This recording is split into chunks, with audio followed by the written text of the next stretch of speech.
All right, welcome back, everyone. It is Monday again, reset day. We are into week 2 of the Red Harvest. Now, the first week, I had to change up the plan here because of how long things take. Maybe we'll try it again.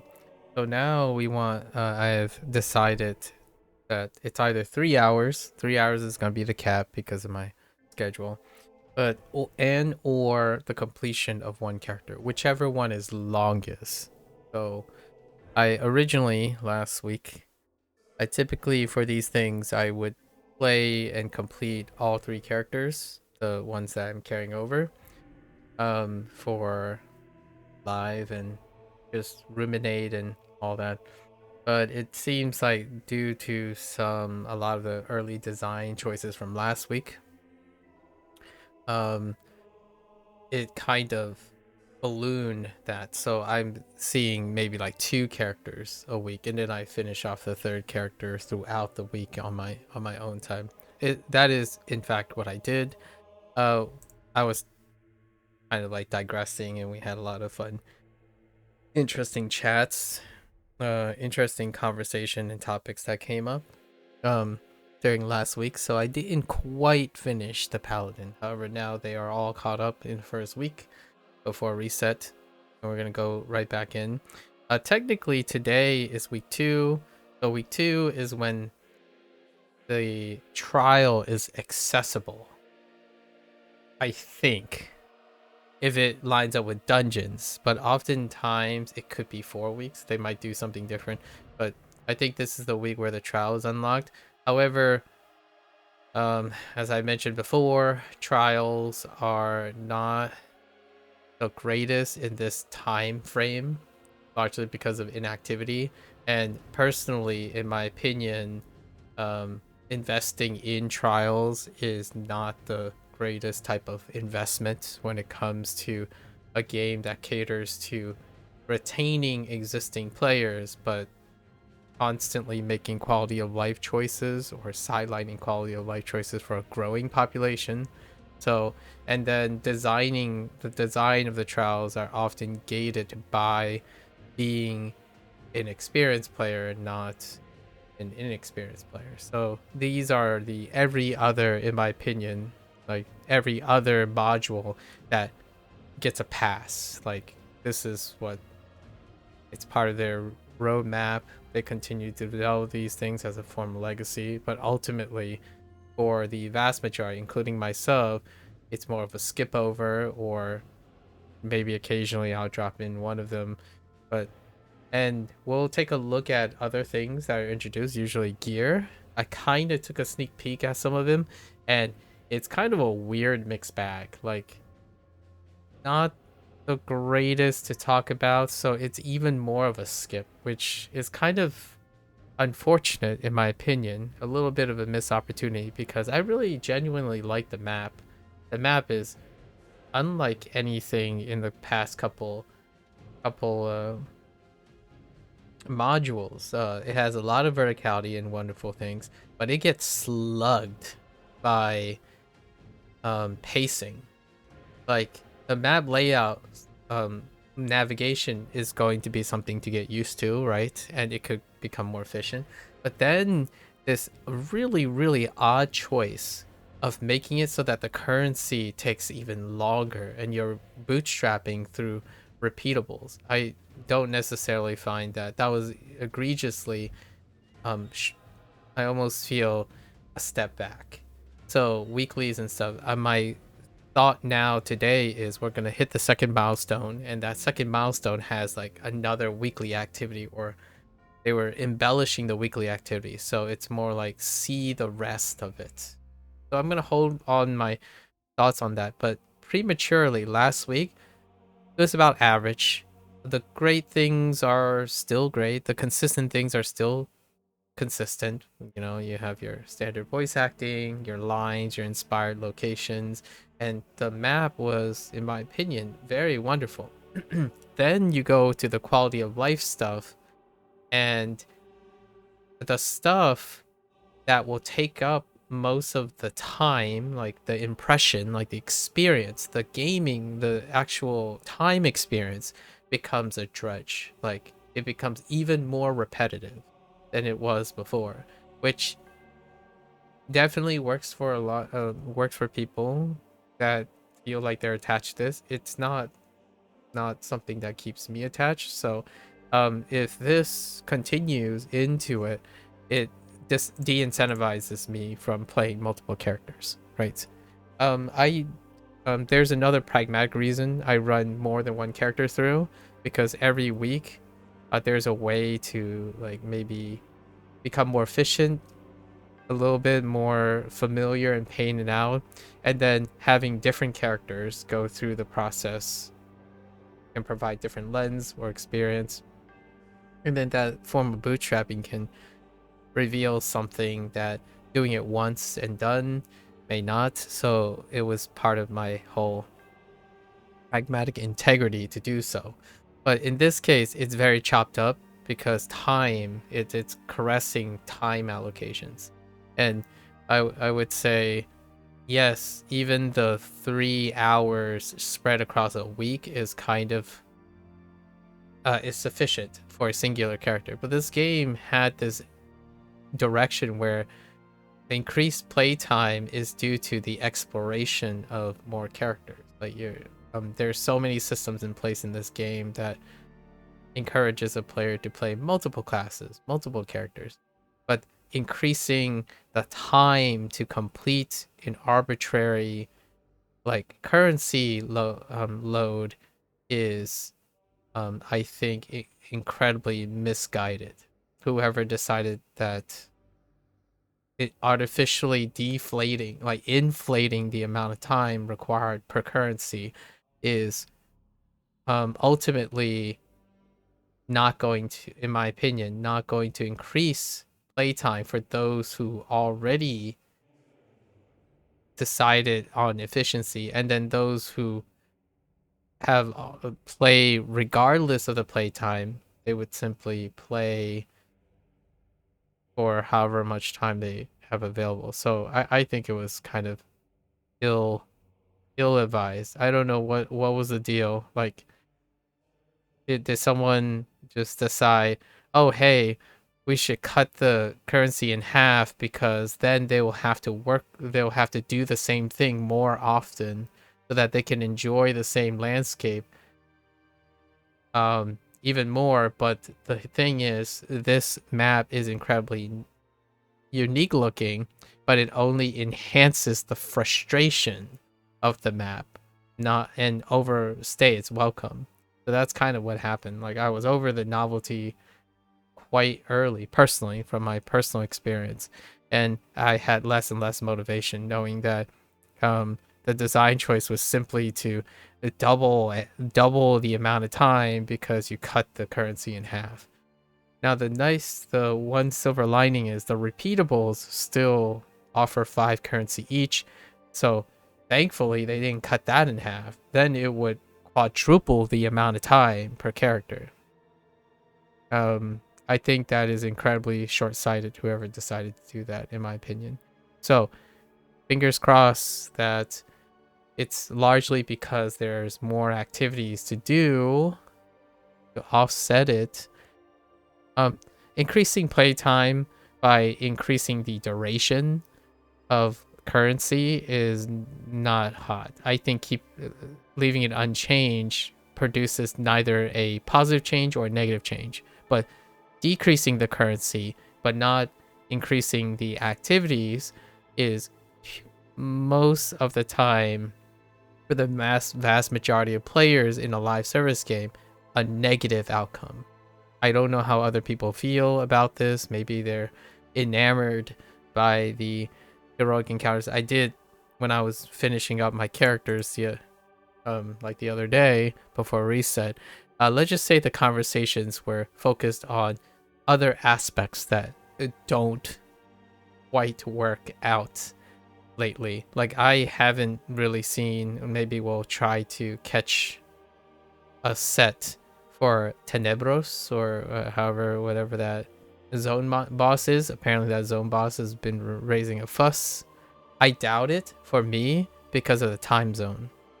The time zone difference. I don't imagine seeing anyone like even nearly sufficient to do those things in this time zone. And that to me is an incredible short-sighted design choice.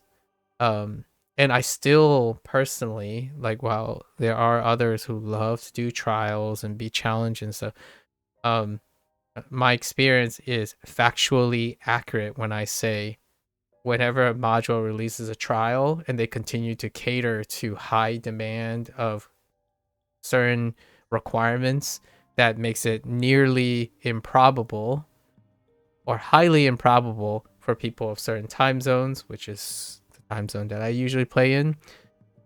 That reflects poorly on that. So not only is that time zone probably beyond the point of rescue at this point, I kind of understand that's the way I would empathize with the design choice. Continue to hone and cater to the most busiest time zones by adjusting and releasing and showcasing things that cater to them. Because in this time zone, like this particular time, I think 80 to 90% of the stuff in this module is irrelevant now. Like irrelevant in the sense of if we're thinking about the consumer aspect of live service, like is it worth the time, or you can skip over. So I think the lull period will be even more extended, despite how much I actually quite enjoy the context of this this particular module. The Red Harvest is very wonderfully realized with whatever limited resources they have in this game. Anyways, that's a commentary from me last week. We're trying to reflect on last week. All right, we're gonna hop in, listen to what's going on. So the last time we infiltrated. Well, we snuck into. I've got what the place is called, Torados or something, and behind, looking at the scheme of Zastam, and we're like doing shenanigans around. Like the graffiti thing was funny, helping the local innkeeper, called some things, show off our strength, and then gathered the attention. Oh yeah, Taraturas, Taraturas or something like that. Taraturos, Terraturos.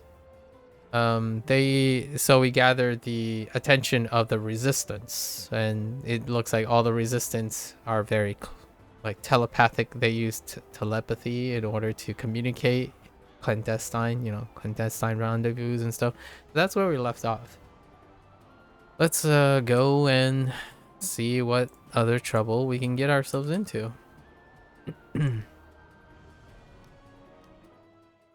I totally forgot the guy's name, the guy that gets us in here.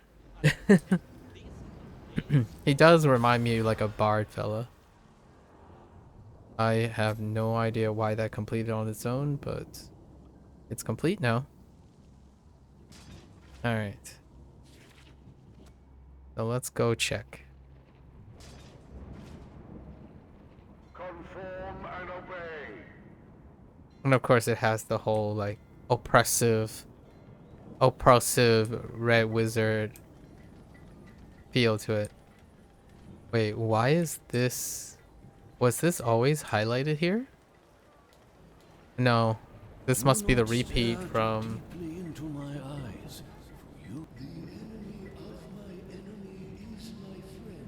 Oh, this is the repeat of the entry.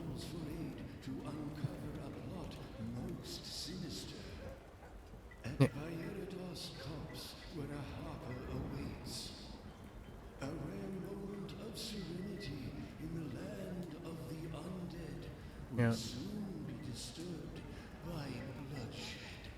So the historian is the mechanic.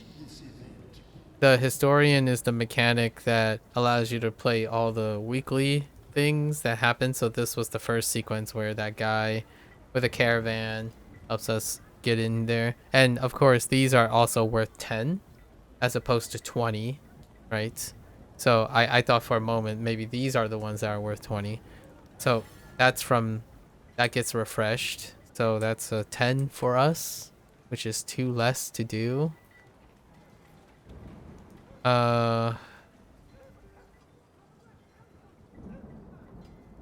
Then where's the, I think it was this guy over here. Let's see what the quest things are. So we're gonna hide these for now. Let's see what the main storyline quest is. Or, oh no. In a society where death is not the end, it makes you think about a peaceful afterlife. Just People take it kidding. for granted. The next thing is the second milestone. So actually there's nothing this week. So they kept that the same. So there's no increased activity. It's the same. So it's looking more and more like they decided to cut the currency on the weekly by half, and be done with it. That enforces a higher play time with no like reasonable or content related motivation for it. Yep. I was kind of hoping this something unlocks to increase the thing. So week 2 is automatic. It's a 4 out of 10. It's below average because the only thing that changed from the last modules to this module is everything takes 33%. 30, actually probably like 40% longer time. So yeah, and yeah, nothing to look forward to today in terms of content. So I'll just be chilling. Let's get some music rolling and go through it. Let's see. The time is 10 p.m.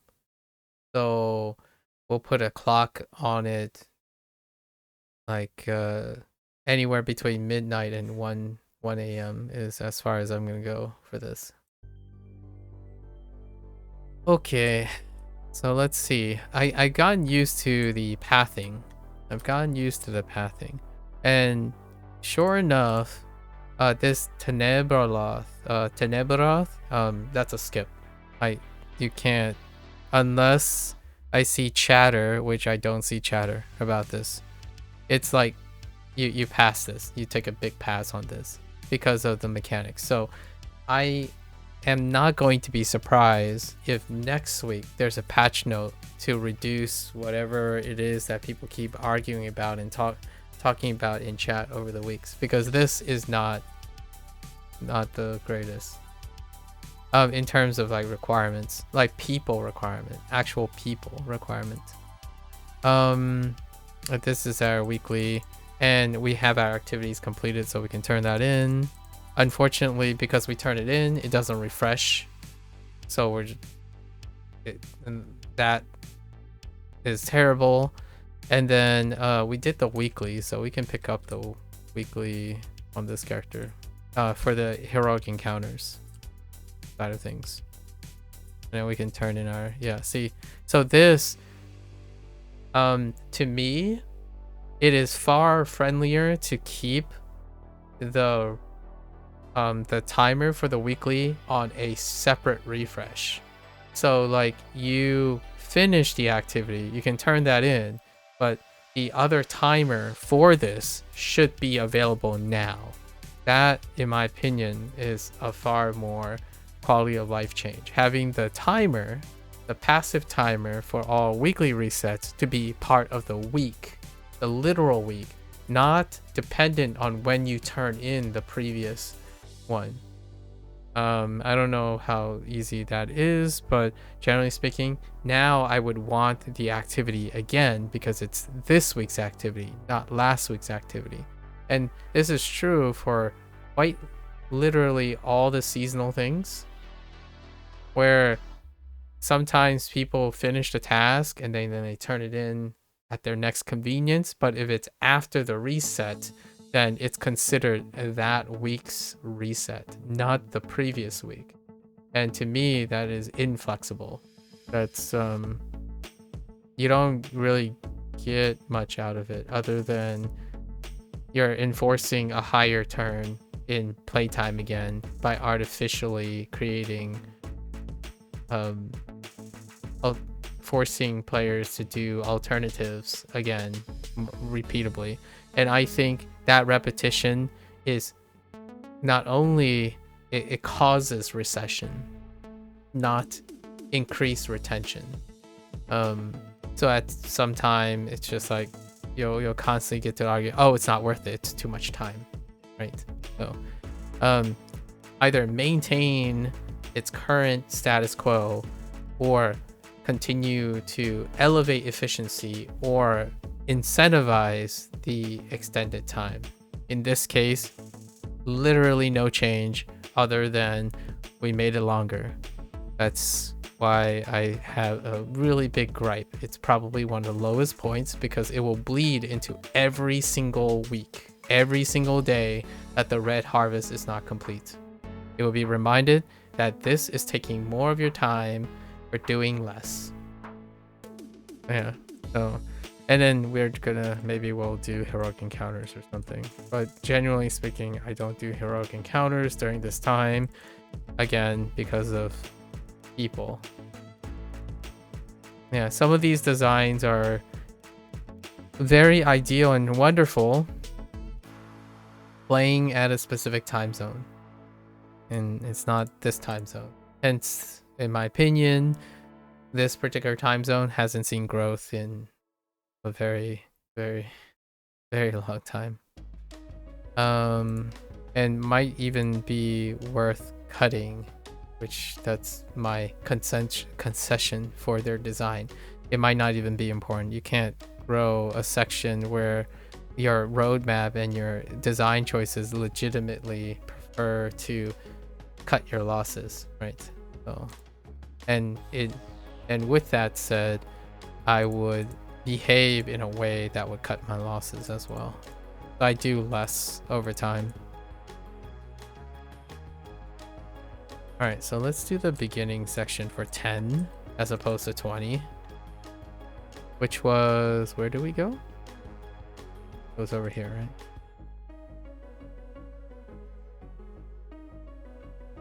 Yeah, so I have to do even more now today, like triple the amount of repetitions. Largely because this section was bolstered by an additional section of lots of new activities because it was the first time.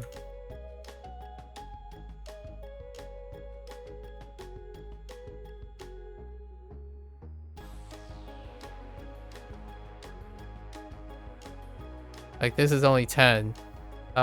When you're doing the quest line on the first week, it's 45 because you're doing other things as an introduction. And those introduction things are the overlapping repeaters. So you're basically constantly doing the same thing as a way to fill in game time. I think what we'll probably do is this one character. We'll see how long it takes. If it takes over an hour and a half, I'll probably go down to one character even.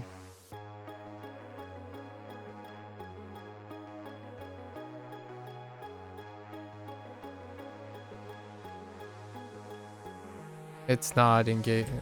Like, I have to be brutal. I have to be quite honest here. It's not engaging doing the same pool of things 6 times in a row in order to get your currency. The pool isn't even that big as well. It repeats after one set.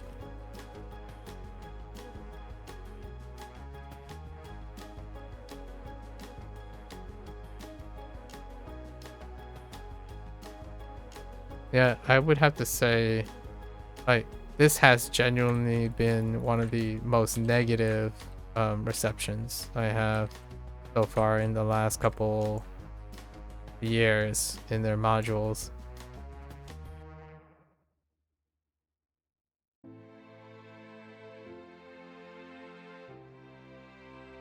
There we go. We get our 10, right? And then now we have to make up for 35, which is 2.5 repetitions of the 3 same repeatables. And you might be thinking, hey, you can do heroic encounters weekly. It's worth 10. It takes a fraction, like 1/5 of the time now to do repeatables for a larger amount of currency than the heroic encounters. And how do you incentivize heroic encounters? We'll look at the quote-unquote loot, I suppose, to see what we have in store for that. All right. Oh, what am I doing? Displacer beasts, medicinal herbs, and wanted posters. Okay. Because of the verticality of the level, the tracker, the little like path tracker, is unreliable. You get used to where you have to go, and then plot your path, which is this is going to be the path I use for the wanted posters. I take this one, and then I go up here, take 1, and then 3, and then 6. So I do like a counter, and then it'll take me away from the displacer beast. But the displacer beast and the oops, I went the wrong way. This displacer beast and the medicinal herbs is in the southwest, so we just TP back to the south entrance for both. And it takes about 1 week's worth of repetition to know where you're going. So instead of looking at the map and using the tracker and stuff,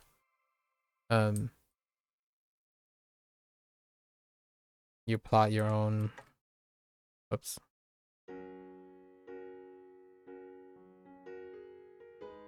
You plot your own set of pathing.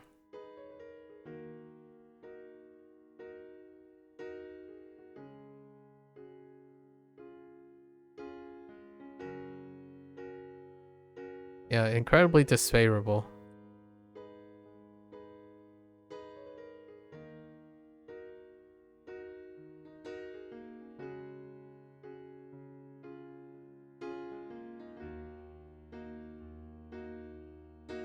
So you do the same thing.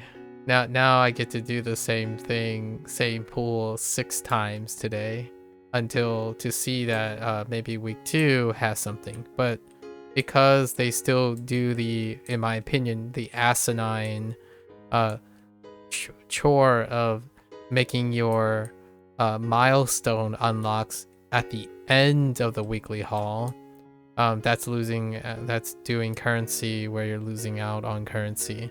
So I typically do the milestones the day after, because I prefer to be doing things while receiving currency, not doing things and losing currency.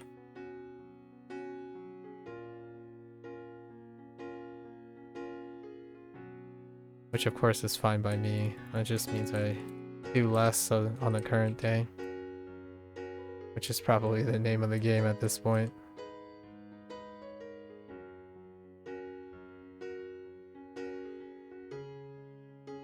I'm missing one. This will give me up to 5, and then I need to pick one off in the other place. Keep forgetting which one is right.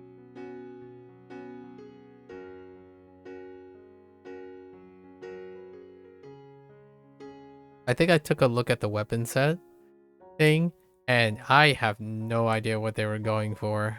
Like what kind of feel they were going for in the weapon set design. It almost feels like they were expecting the trial to be not important and not engaging enough to provide an incentive, a strong incentive, so that they can limit the, oh no, I'm missing out because this weapon set happens to be the best and you have to get a trial running or something. But the weapon set seems like an afterthought. More on that in a little bit, I suppose.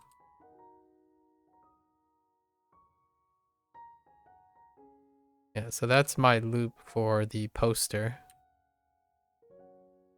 And now we go to this location, which takes us to the south. And then we head over here, these two.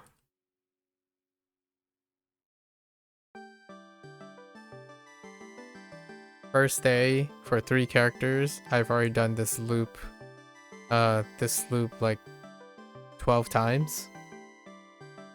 It would have been 6 or 7 times because of weekly currency. But of course, that is not the case.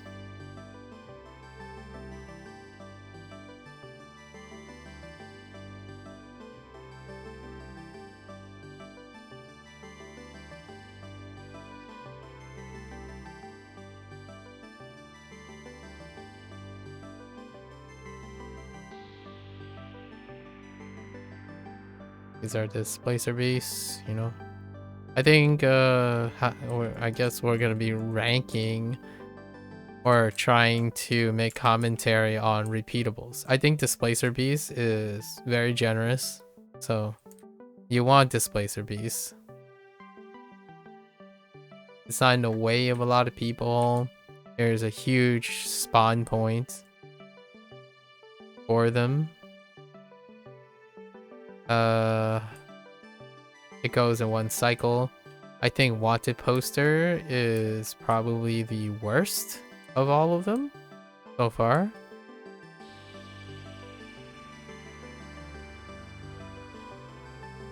It requires a lot of travel time, but once you, again, for most of these repeatables, once you know what you're doing, I guess it's a moot point. The displacer beast runs right into shamblers. Now, this one is okay too. Displacer beast is definitely quicker. And then we have the skeletons, whites, and mains. That one, 2 different locations, but less than, so wanted poster is the worst. Above that is the skeleton white and mains quest. Then above that is the Shambler quest. So far, there's also the supply, and then displacer at the top. There's also supply. You go to the one city area district and pick up supplies. That's a rotation around the same place. Relatively between shamblers. It's kind of like shamblers. It's on the same scale as the shamblers. You run around. You may or may not be able to sneak around to do the actual task because of mobs. In this case, you're obligated to attack mobs. In the other case, it's slightly above because you're not necessarily obligated to take out mobs. You can effectively sneak it. This one requires 1 rotation around this area. So it's all in one place, which, if you have to do it multiple times a day, or multiple, like several tens of times throughout a week, this setup is, in my opinion, a bit more agreeable.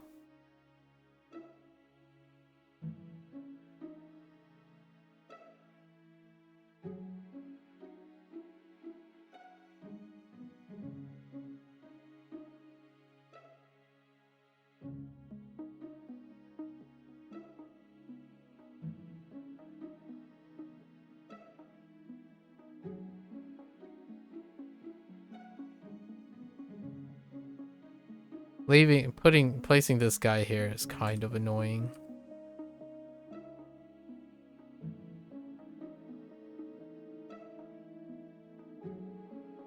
I don't know if he drops one because this guy is a shambler. Do you drop one? Of course you don't.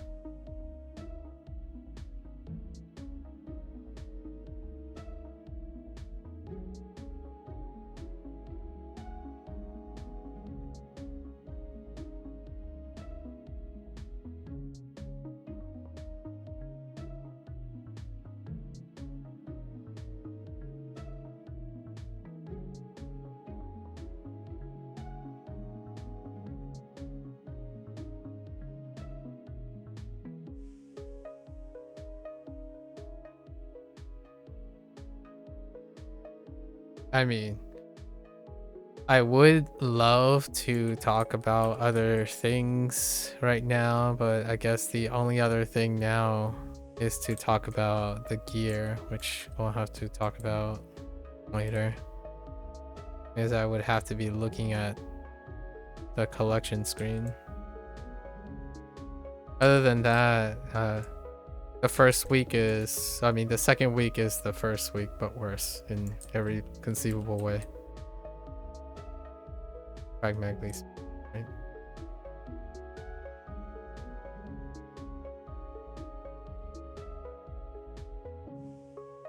Disappointing. I was gonna hold my breath until then. Yeah, so right now, basically, there's a guy that keeps saying I need to do the weekly for Tenebroth, Teneboloth, Polos, or something. Yeah, kind of hard to spell. This person's like, or whatever it is. Alright, so we get the 10 here. That means we have only an incentive of 10. And then the weekly activity was my incentive for being stuck in or doing a lot of excess questing. That's kind of a soft band-aid as well. That limits it to a additional 2 cycles instead of additional 4 cycles. Right. Because now we're at like 45, 35. Yeah, this is gonna take forever. Like, not literally forever, but it's easily one of the most disagreeable things.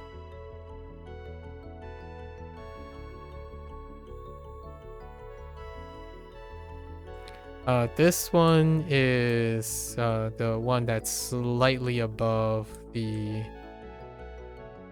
medicine, the medicinal herb one, which I think the route that I use is this one. We go around the outside, go across these guys, and hope we don't aggro them. Grab this, and jump this group right here. Non-negotiable.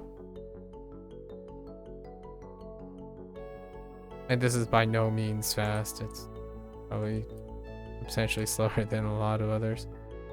You grab this, then you go over here. Grab this. That's 3 out of 6. Then you head on over here, and you take out this group. Non-negotiable. They're on top of the box.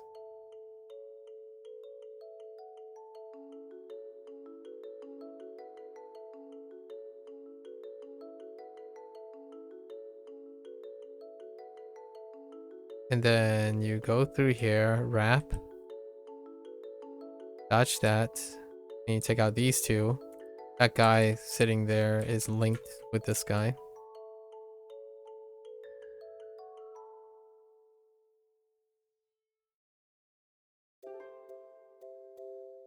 Then you go over here, and you look around, and there's number 6, right?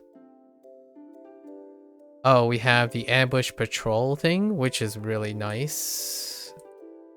And then we got an assassin.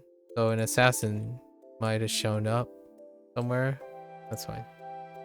The whole assassin thing is weird. Now we have to go downstairs, and the undead thing is pretty good. The undead thing is really good. I forgot there's one where you can take out any number of undeads. For patrol, you have to get downstairs. So you drop down or get one shot right off your mount, because that's what the game is now. Largely because you don't upgrade your gear very often anymore. Or I don't anyways. And then you look for patrols. Patrols are pretty good. You go to an unpopulated thing, find the biggest area, and you typically can find a patrol. Like here's one. And it's the smallest amount. So this is probably arguably the fastest. Finding the patrol. So we're gonna head towards this. We're gonna head towards the south because it's gonna get us closer to an undead camp.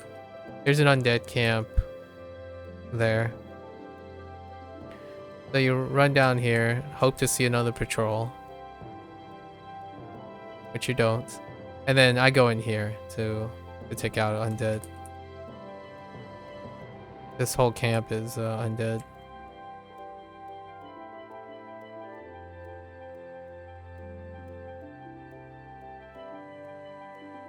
Yep, everyone randomly hits like dump truck from through the walls. And then you get killed because gear sucks. But the nice thing is I chose this camp because the respawn position is right next to the camp.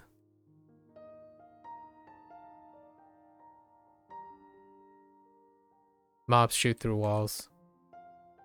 There's at least this particular wall. So they were providing combat advantage. Okay.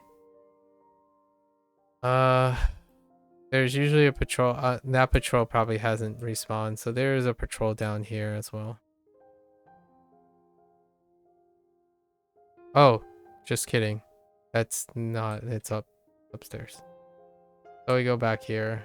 Not the greatest route for sure.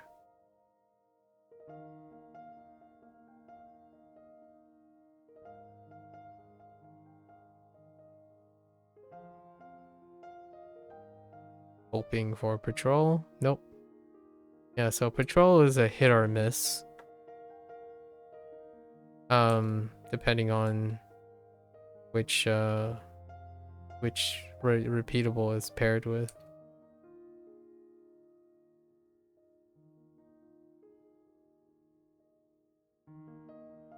I like to say I had something fun, maybe interesting to talk about. Most of my time recently has been enjoying and brainstorming about Clear Up Scared. So that's all I got available, Clear Up Scared.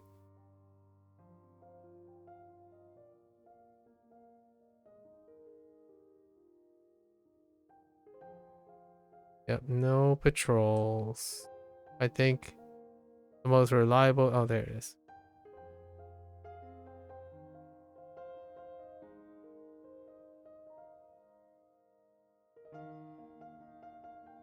A different standard for games. Different standards for games.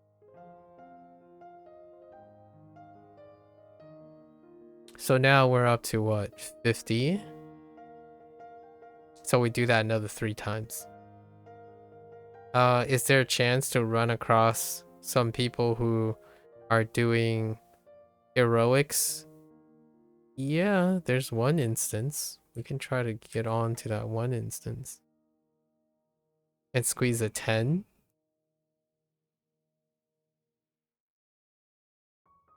This is where you have to ask yourself, the amount of time you do 3 of these, following even a train on heroic encounters, take double that time for 10. Yeah. That's why... Okay, so now we have 2 overlaps with wanted poster. So you drop down here. Keep forgetting closest drop. So you go down here, you drop down.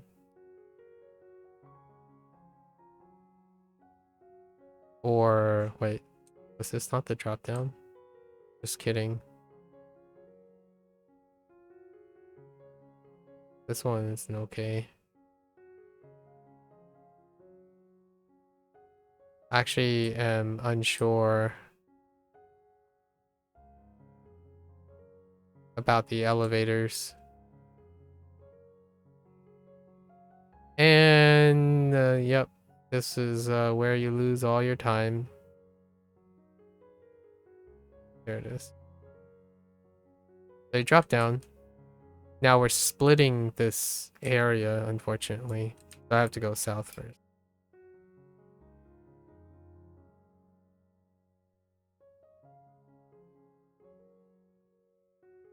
I go south, grab that same area. So this one here.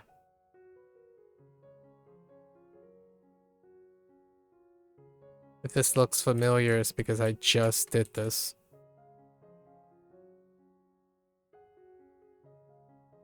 Yeah, the pool of repeatables haven't expanded yet because it's only the first week or the first milestone.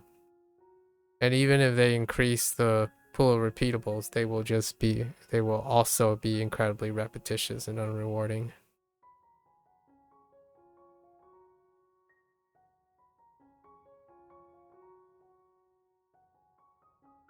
They go over here. Oh, it's just here, right?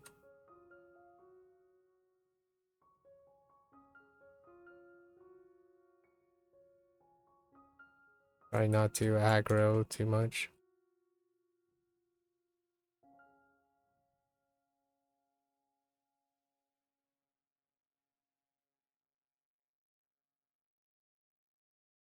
Right. So this is number 2. And then we grab 3.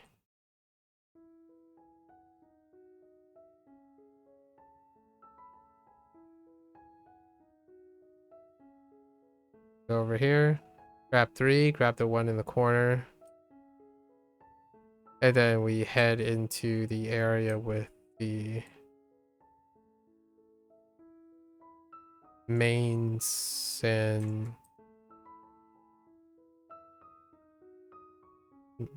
just mains. And then we have to TP to south. Oh, and then Hezro. Yeah, the Hezro are also in the same area. So we're overlapping, which is nice. Overlapping stuff. I always take overlapping stuff.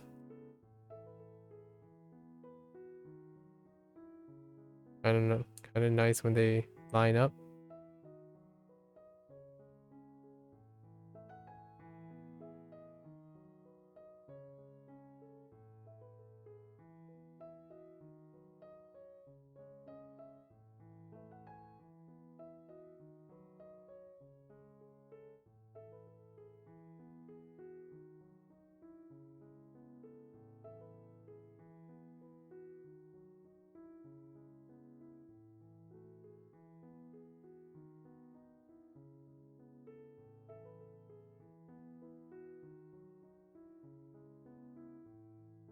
Okay.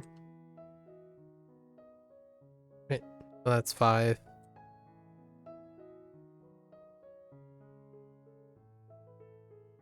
We go over here. Go to this little spot here. And then we head north. Through here. And then TP south. And go west. It's southwest where the others. And there's the dude that you're supposed to take down as a weekly. But I reckon for the vast majority of people, skip over. Or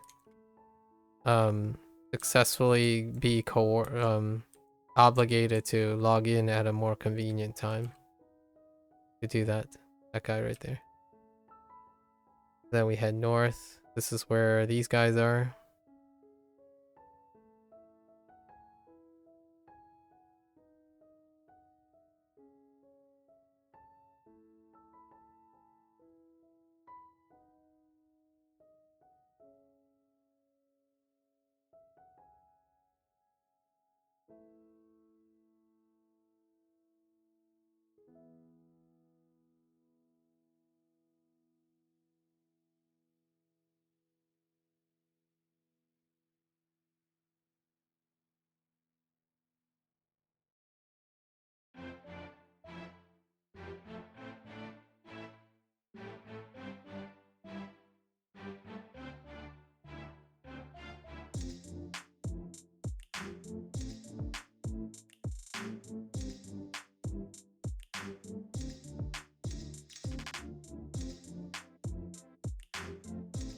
One short. There might be one in here, yeah.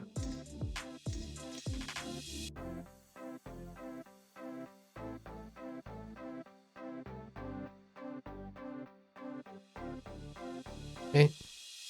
Oh wait, TP out to the south exit. And then we head east down here. And that's it. And you repeat.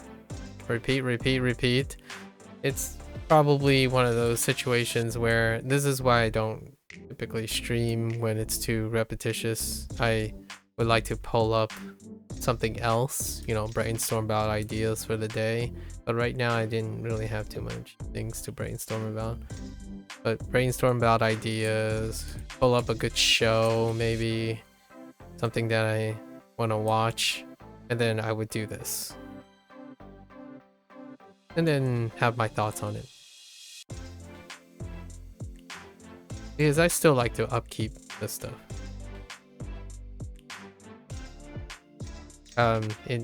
Make it a little bit more enjoyable by, I don't know, picking up watching a couple episodes of One Piece while doing this, chatting with peeps, right? Kind of what the intent was, I like to think. Live service game, right?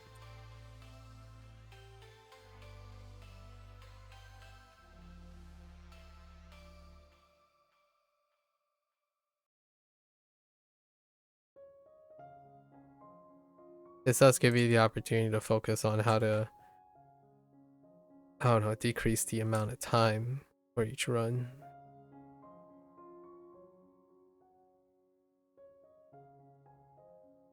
Since I get to do it like 16 times over.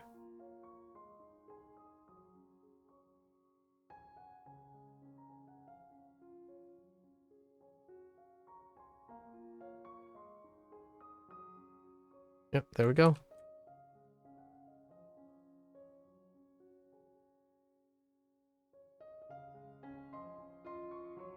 Alright. Back to the south entrance, which is the closest entrance to the turn-in. So that's twice. So we've done it twice. That's 30, right? That's 30. That'll place us at 65. That leaves 35 left. So we have to do this 2 more times.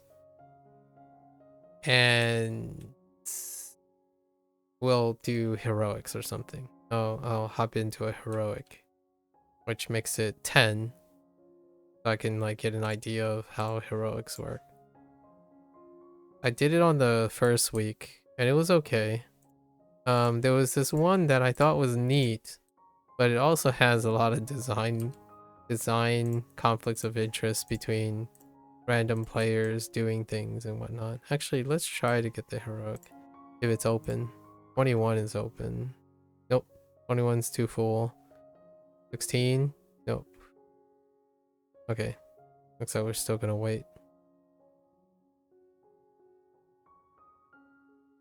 Okay, so we have displacer and herbs. We do that.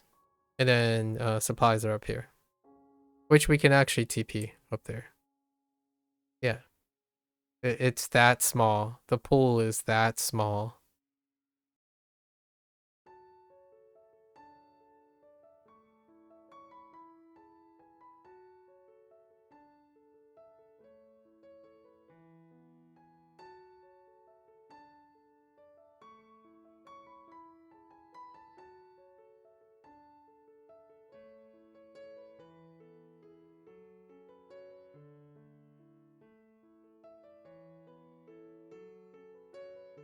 Is that a name mob? That's a name mob. Bigger kitty over there.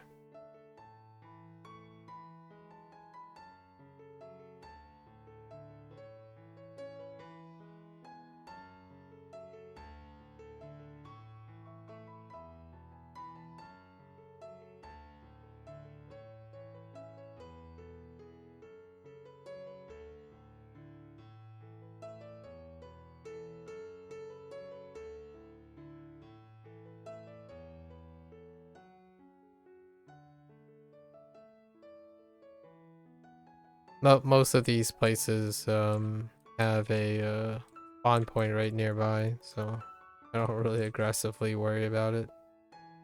Actually cuts down movement time sometimes. Oh, this time I got set back 5 seconds because it was not closer to my next area.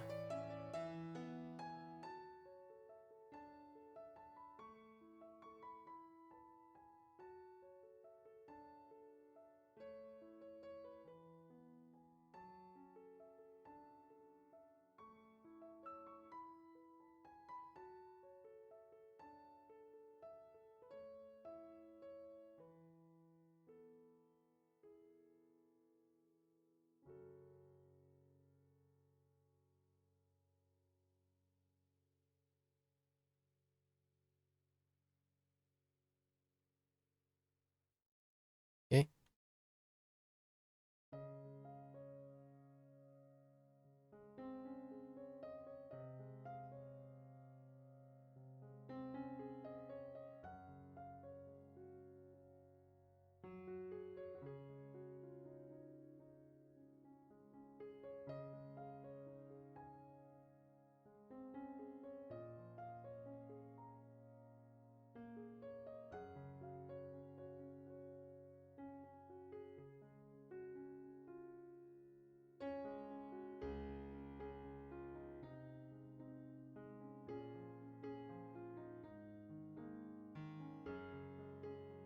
I want to say those currencies lead to something, but historically it does not.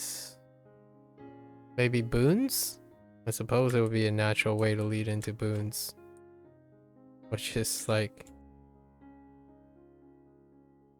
pretty much insignificant.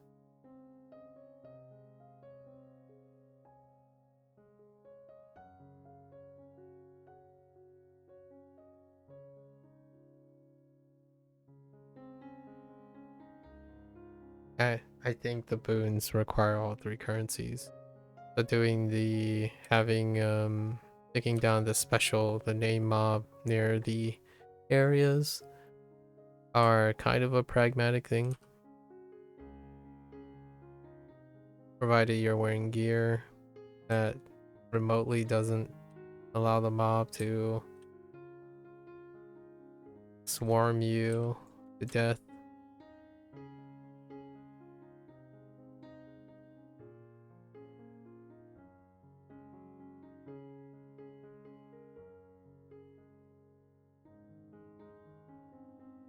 Okay. Yeah, this one takes substantially longer than the supply one.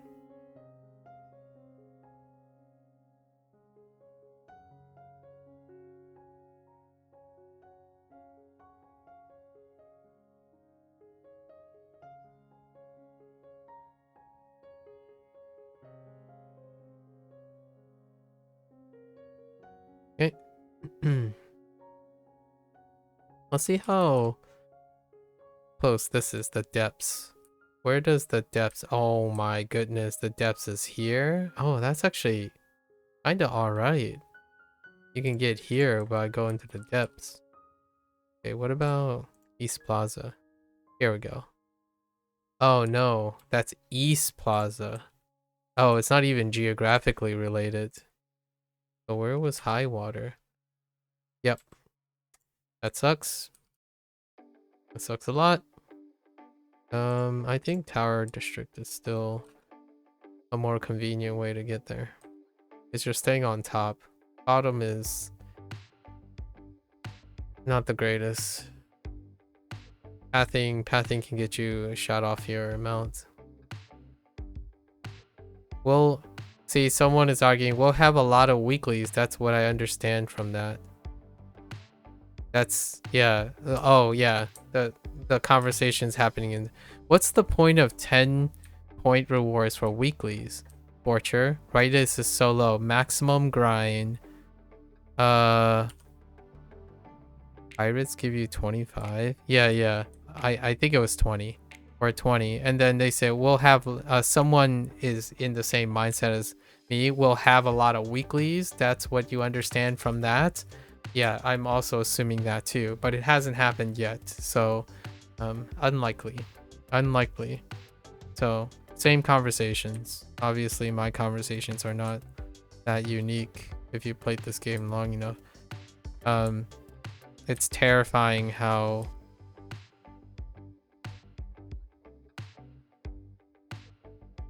someone says, but yeah.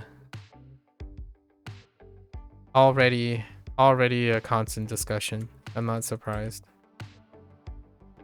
What's the point? Well, I like to believe there's a point. I'm usually on the side of the developers, like when it comes to trying to rationalize choices like this, but probably not. I completed the same quest 6 times. They did not try to create various quests though. Yes, exactly. So, not even varied quest design. Like, I was okay if the pool was bigger too. Which, honestly, varied quest design means having another area to do the same 3 different types of tasks. So, I don't know. Oh man, I skipped one. Which one did I skip? On my route. Oh, it's this one. We'll unlock lots more quests in the upcoming weeks. That does not offset the rationale behind decreasing the weekly.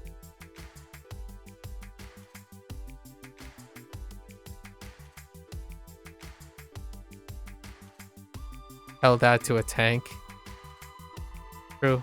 Tell that to a paladin. I did it. The paladin took some time, but not too bad.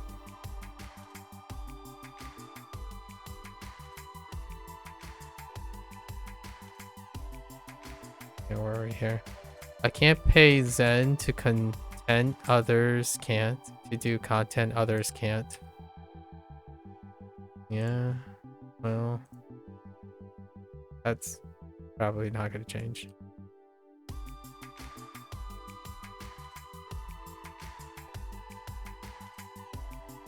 Okay, we have to do this one more time. And of course, this person is only talking about doing one character. They're doing one character.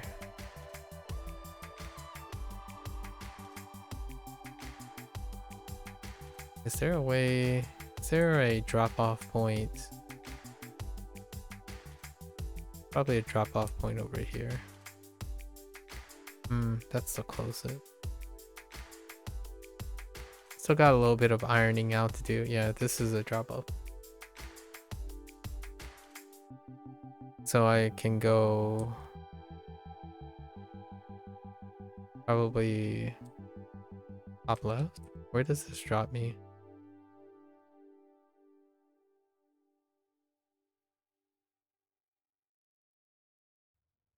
Yeah, so we'll go here.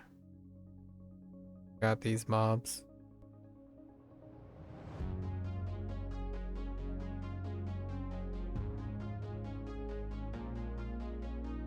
I don't think I'm very representative of how lenient I am when it comes to these things. I think overall, many people tend to have a lot more, the majority tend to have a lot more negative and cynical spin than I do. Which kind of makes you think, what is the reception of this particular one?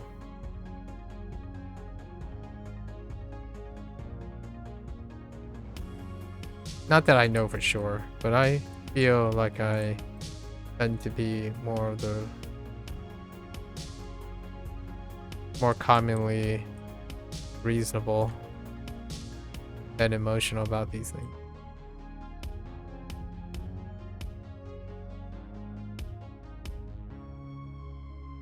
Like, I kind of say things are terrible or not great, but emotionally, it's okay.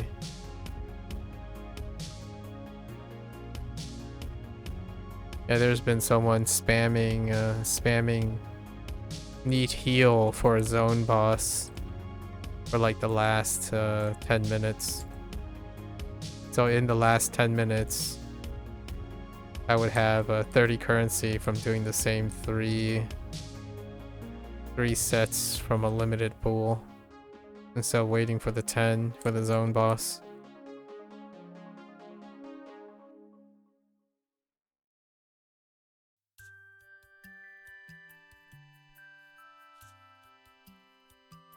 Okay.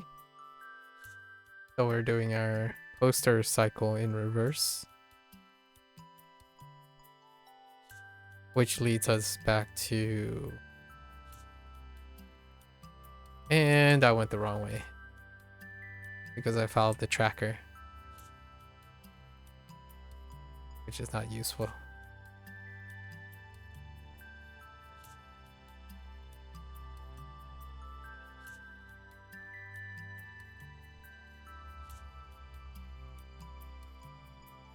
Okay. Get our 3 here.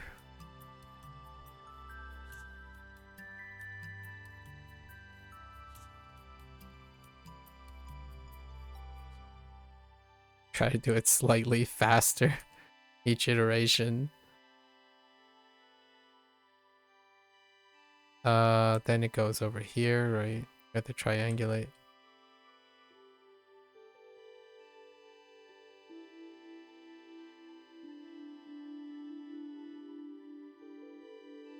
We go here, we go north to get the last one, and then go east. So this one. And then we can head directly east. This was a really nice circuit.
Grab this. A little quicker to TP. TP to the south entrance to the top. But she has to still float to the top.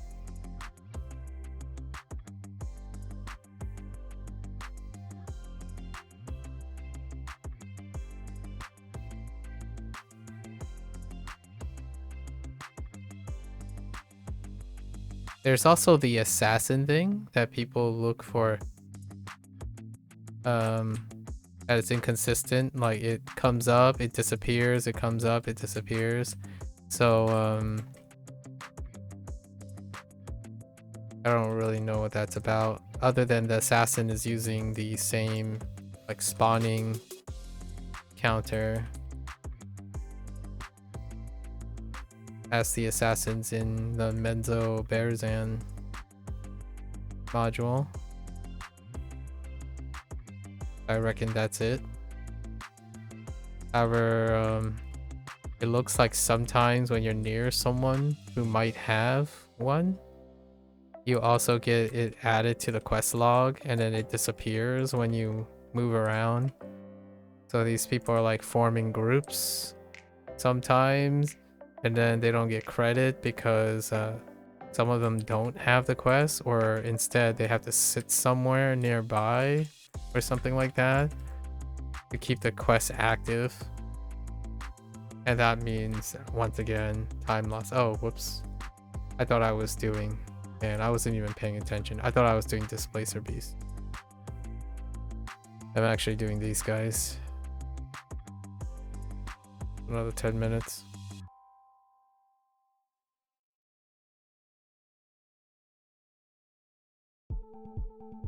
I would have a very, very different attitude about this if it wasn't the same thing 3 times over. Or one character.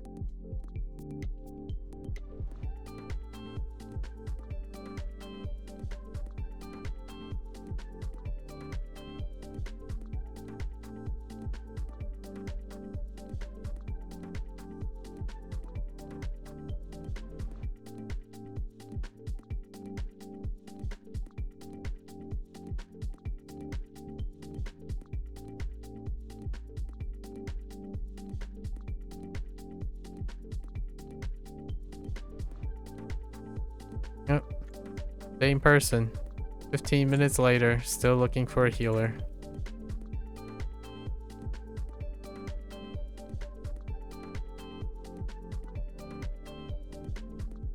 Imagine coming to the zone as a healer.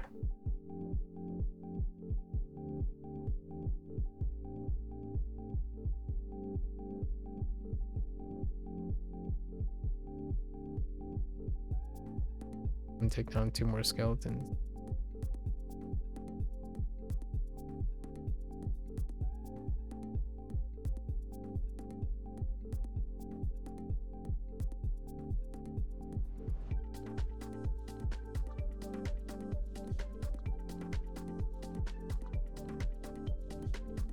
Okay.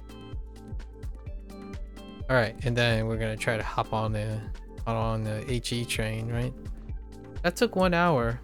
I mean, with all said and done, it took 1 hour, which it's agreeable. I can technically do, without my introduction and whatnot, I can technically do 3 characters within less than 3 hours. So in the end of the day, if you do the same repeatables over and over again, it's not quite engaging or fun per se, but you kind of get the whole bonus of repetition. Now the question is, do I want to do it 3 times in a row? I don't know. Right, so I should be at 90. Oh, I'm at 95. Never mind. I'm just gonna do one of the things. Oh, there's a 6th one, right? The thrall group. The thrall group is almost like Displacer Beast. The thrall group is pretty generous. There's a lot of thralls around. I like the region down here for thrall,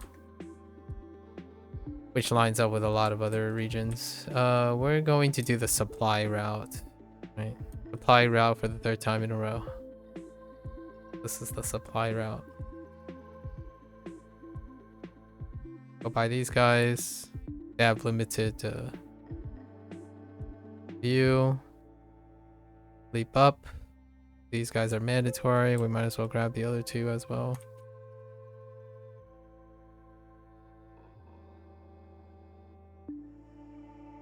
Okay. Grab this one. And we grab the one next to the tower. Get the whole gist, right? Yep. Yep. Jump these guys.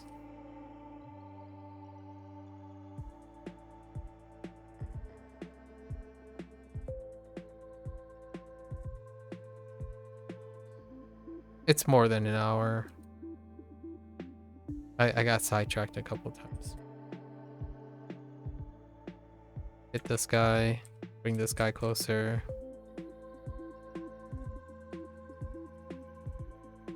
Okay. Grab this. I'll do my paladin as well. Around this corner.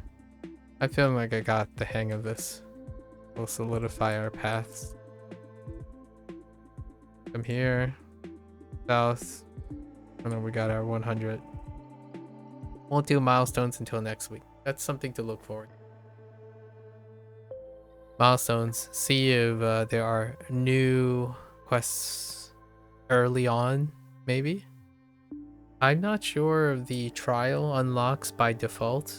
Before, historically, the trials unlock regardless if you complete the milestone or not. But I've already mentioned this, but unlikely for me. The only way we're gonna encounter a trial is probably through the... Oh, you can actually do them. Oh yeah, they're separate characters. The only way we'll encounter them is probably through the RTQ, but that's the quote-unquote normal trial. So it would not reflect what's in the advanced trial. And then maybe the masters. I honestly do not touch masters that very often, if at all, because of my schedule. I play in the evening most of the time, so I wouldn't be able to tell or show any form of feedback or anything for those type of trials. And that's acceptable given that I'm not a obligatory player. All right, so we still have our activities available. Oh yeah. So our activity is gonna get floated, and yeah, these things we have the heroic encounters. Heroic encounters are heroic encounters. If it ends up being on a 10, if we were 10 away, I would do heroic encounters. Other than that, it's a no for heroic encounters. Unless I see a patch note next week. If a patch note addressed certain things, like sitting here playing, oops, we're going Displacer Beast, and Medicinal. Seeing the chatter, in the chat, right, the public chat about certain things regarding the heroic encounters, there's quite a lot of potential things that can be patched for very immediately. Historically though, that stuff that doesn't happen.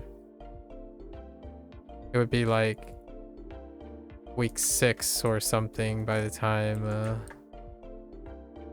that patch comes through, and it, in my opinion, would be largely irrelevant for the lifespan of the module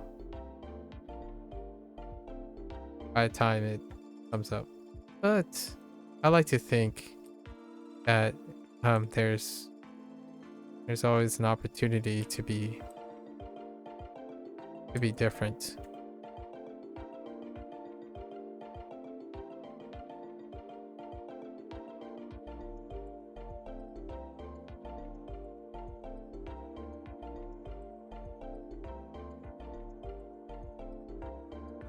Okay, Displacer Beast. Now we're going back to the Shamblers. Same thing again, right? And then we hit the wanted poster starting from this position. And what, that took 5 minutes? Pathing alone for heroic encounters take 5 minutes.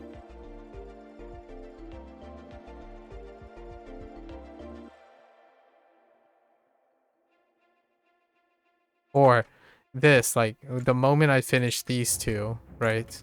That's when time is up. So you have to weigh how long it takes you to do a heroic encounter versus what I just did. It's not as entertaining, that's for sure, but... And then some people may argue, well, you get drops from the heroic encounter. And yeah, and I agree. That's kind of nice. You get drops from the heroic encounter when they drop. You might be thinking, well, just because you get drops, that's still something, right? No, sometimes it's negligible because the drops don't happen.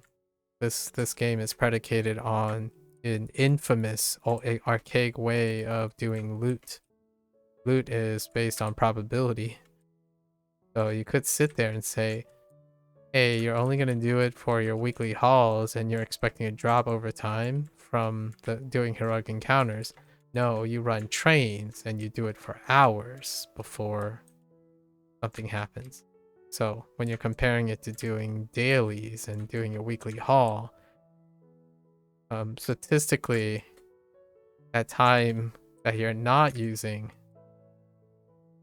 will be far more anything else, anything else, like doing your daily queues or something.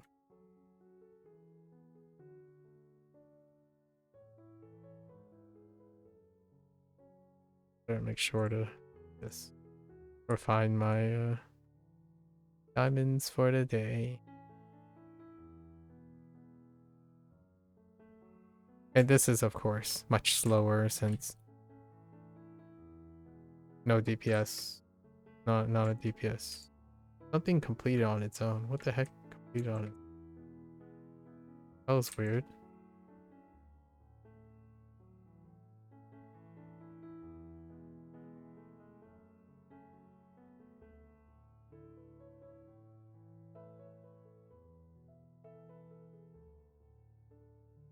Oh, and this type of thing, interacting, how long it takes to interact, like what's that about? I don't particularly understand this part where you sit here and wait for the progress bar. That's also an archaic design. You multiply that out, and yeah, you do get significant gains of waiting in your game. So that was the function. Job well done. Yeah, these ones, I'm not sure about it. Where you have to wait for the interaction. I suppose one pragmatic thing is it prevents someone from just running by and grabbing it and not quote unquote doing the quests of taking out mobs and whatnot. Which ultimately a substantial number of people try to avoid doing in the first place. When it comes to pickup. Let's see how quickly this takes me down. Oh, yeah, and that is why I don't do that. And instead go to East Plaza to drop down. That corner with the spider thing, instant annoyance. Instant annoyance. Don't ever go down this corridor. Asking for annoyance. Grab this here. Plenty of ways to do this cycle. So then we go around. Same deal. Grab that one. Grab 3 here. 1. Same deal. Go over here. You bought these guys. Oh, there's no guys there. There aren't any guys there. Just kidding. Grab this. Go over here. Pop these guys.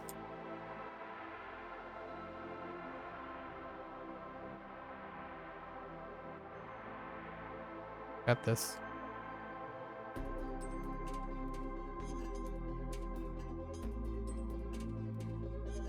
Go over here. Grab these guys.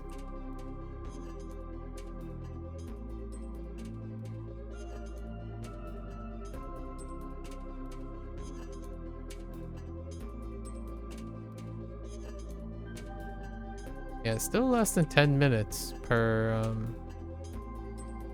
whoops, I went the wrong way.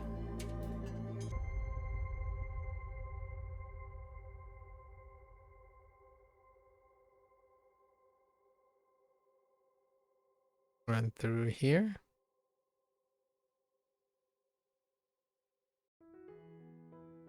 Grab these guys.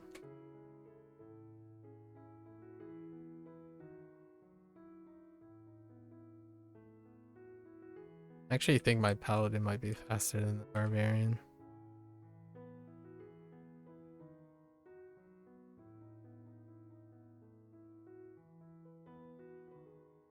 Let me run down here.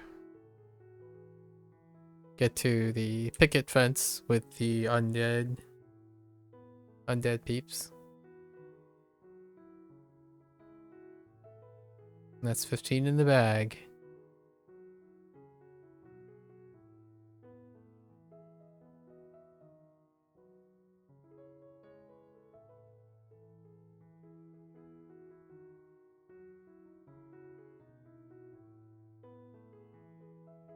It's not too late. It's not too late for Cryptic to fix to up the double the currency again, to put a band-aid on it. I think people who are 2 weeks into it will be like, nah, we'll take whatever we can get. Nice.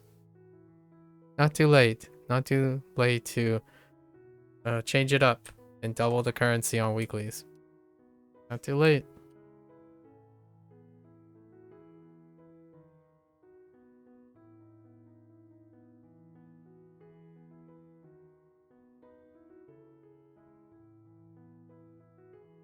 Did I pick up? No, I didn't pick this up.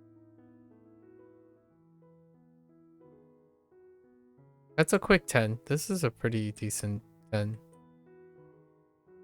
I was expecting another 10 this week to offset that poor design choice or lack of this unimaginative lack of design choice. Like, someone consciously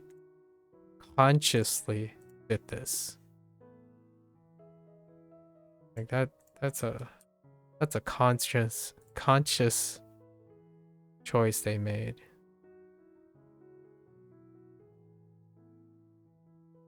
All right. Right. It's a different zone, but gets a hang of everyone.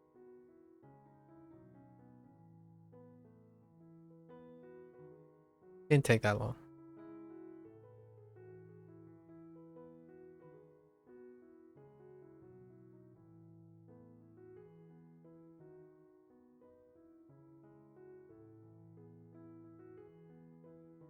We do campfire runs.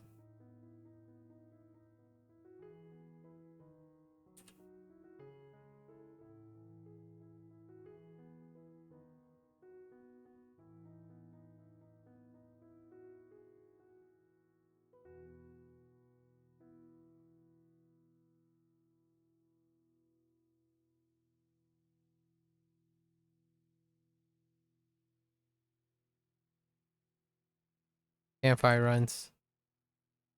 What you do?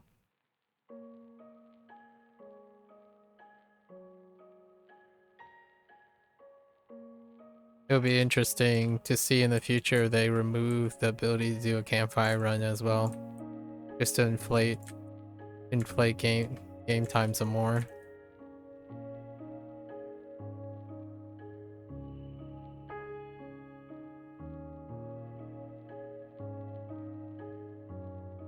I think one of my favorite campfire runs was the Hote Now one, where it had a lot of like verticality.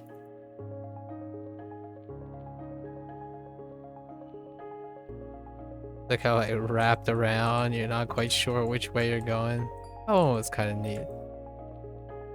Back when weeklies worth 20. Actually, Hote Now one was probably the most generous. It was super generous. So many different ways to complete your weeklies.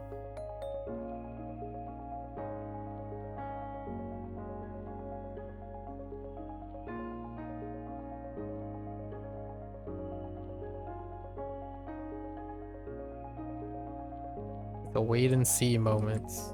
The wait and see.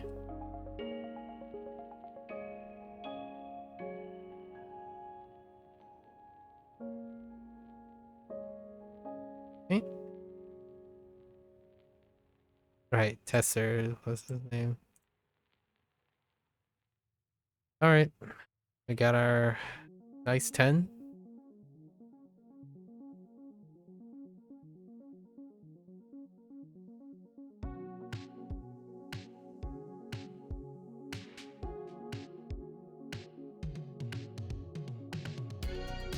Now we have Thrall, Patrol, and Supply.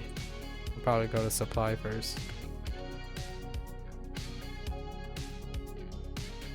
Actually, this is a pretty not great split, but I think we're gonna go Thrall here. I think the Patrol is up here, actually. So there are Thralls here. And there's the Patrol.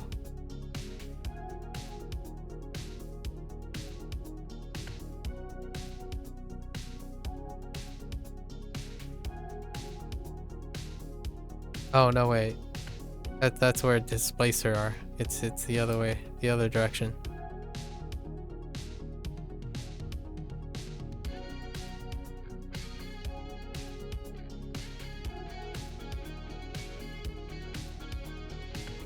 East.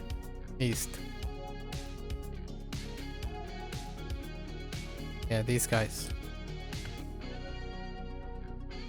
This is the, in my opinion, the most readily available cluster. Got these over here.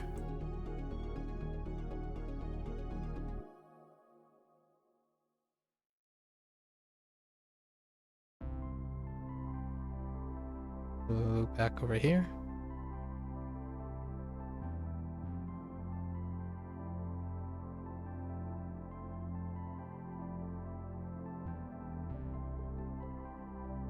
Over here.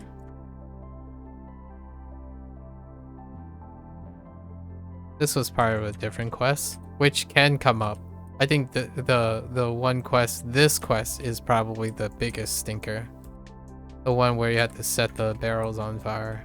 I'm not sure if it comes up after the main thing, but if you have to do the thing, setting things on fire, easily one of the worst.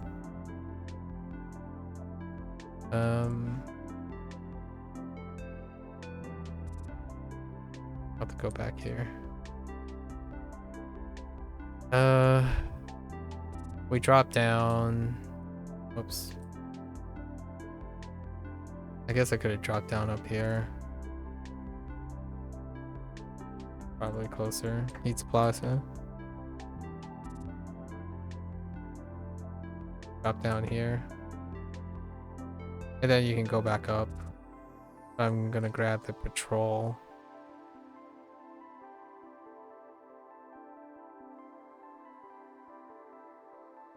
Got the Patrol along the way. Probably one here. Hello? Anyone here? Nope. Oh, there it is.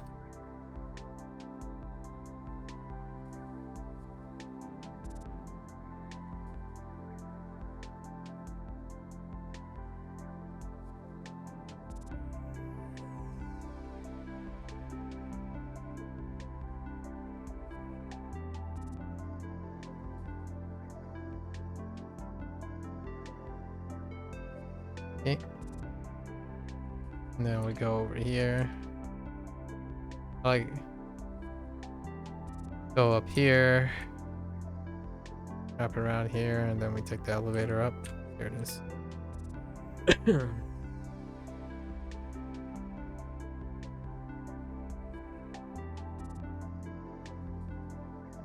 Alright, where does this place us?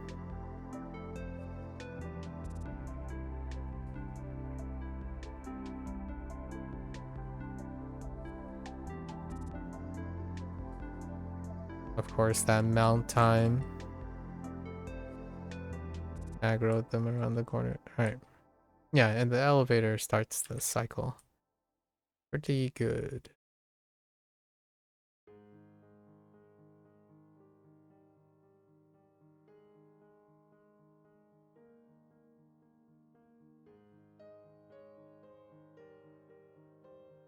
extra troll to put in a unit that causes a DOT as well as a unit that shields to delay things.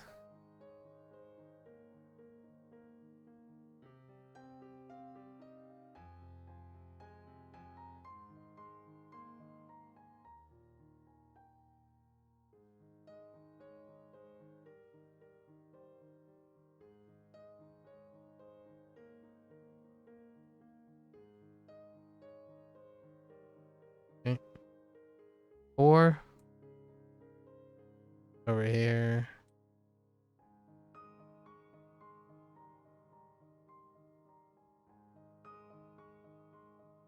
Okay.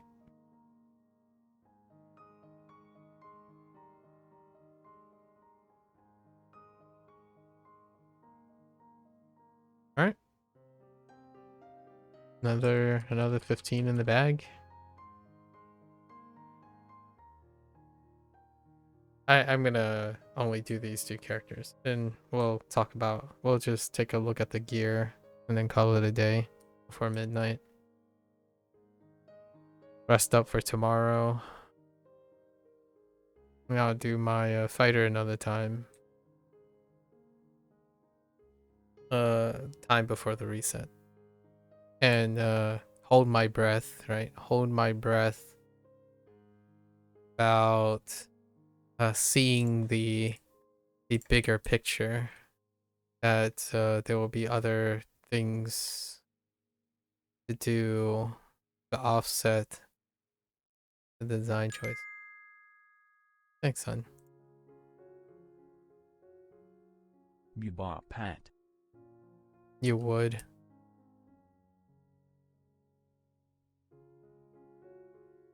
You would.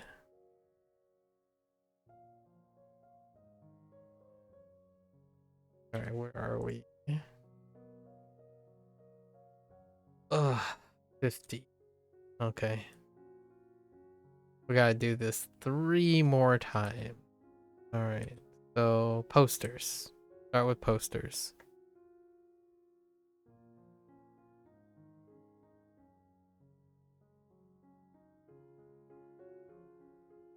Oh, there's an elevator here. This elevator is very convenient.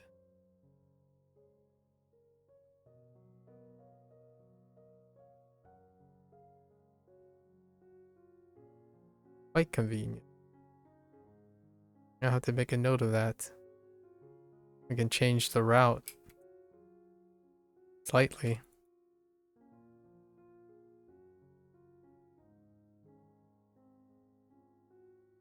Okay. 1. There we go, north.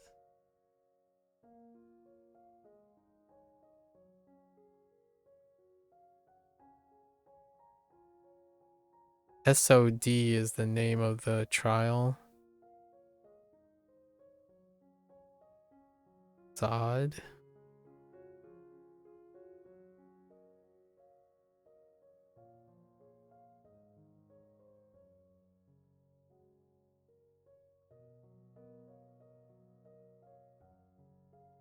Yeah, I'll try to get into like an advanced trial or something and see how that works out.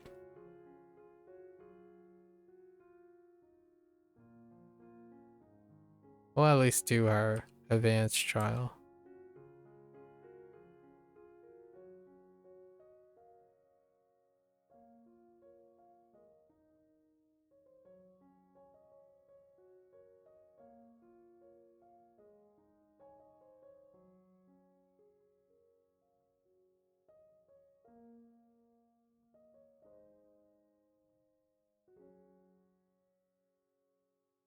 Let's do this circuit backwards. So we go down here and then wrap around across.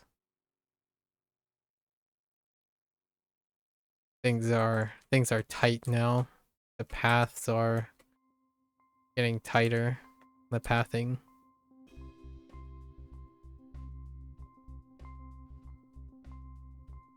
And hit across here.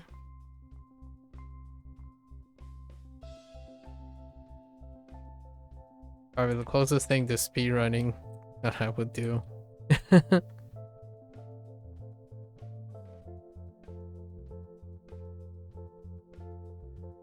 we head over here.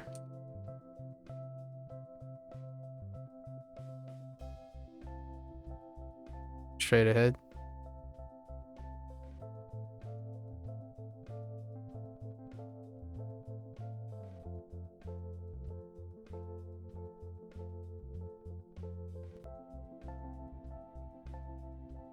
Okay. And then now we head northeast. Lines up with our next quest. These guys.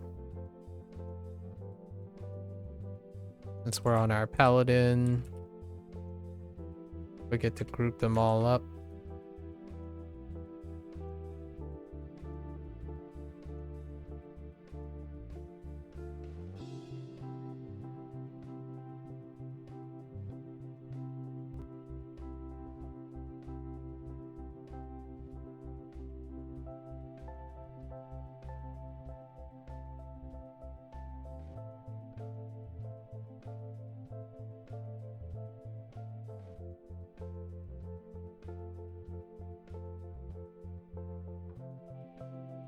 Okay.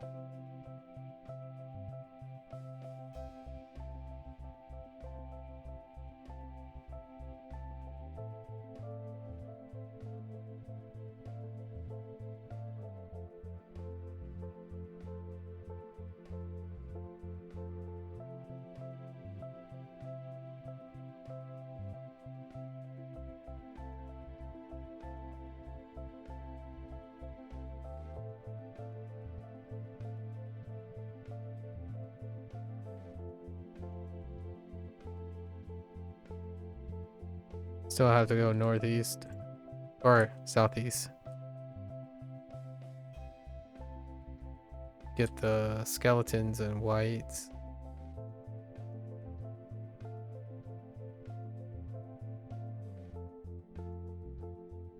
I have to do it 2 more times.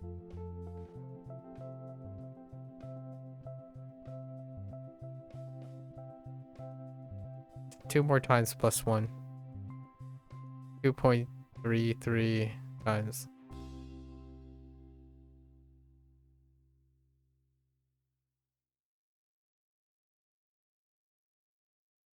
Somehow that did 0 damage.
That chicken's still alive, dude.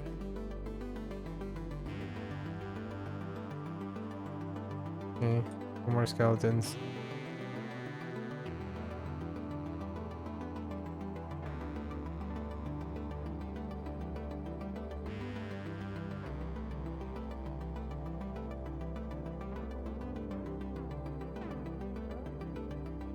There were no skeletons in that group.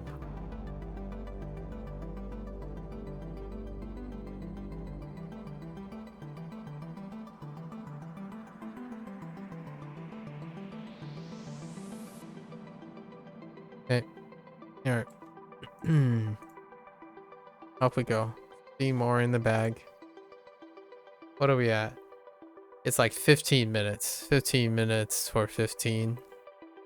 For 15 currency. That one was a particularly longer ones. So anywhere between 10 minutes to 15 minutes.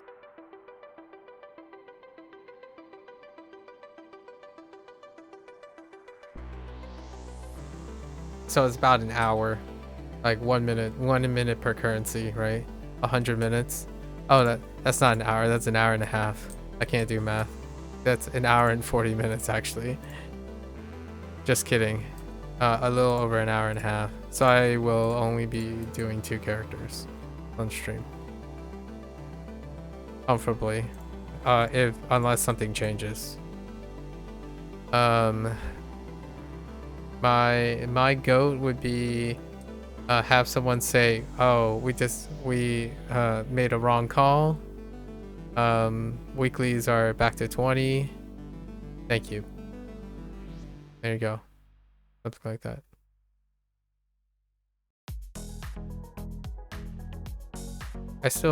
It wouldn't change how much time I play, really. I don't think it would for others either. They're kind of just willing to do how much time they have.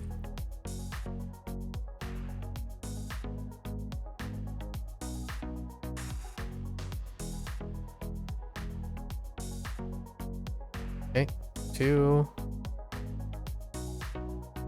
See how quickly we can do all these cycles. 3.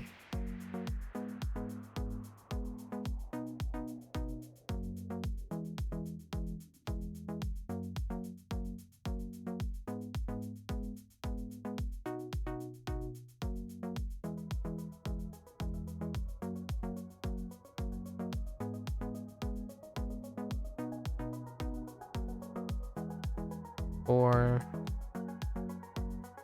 Go through here.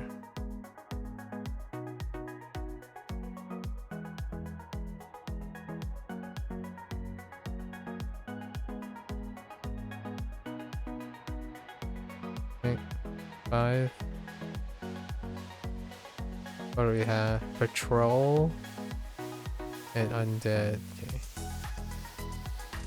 Undead is probably the most wonderful one. We go East Plaza.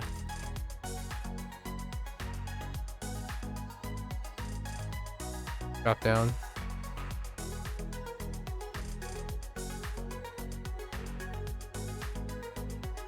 Oh, I guess I could check that patrol right there. That might have saved some time.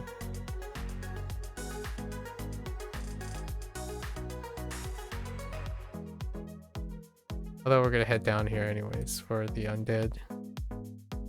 So usually, oh, there we go. That's good. Usually they're at the edge on the other side. This works. Okay. I think there's generally only one patrol part. Oh no, there's the second one. All right.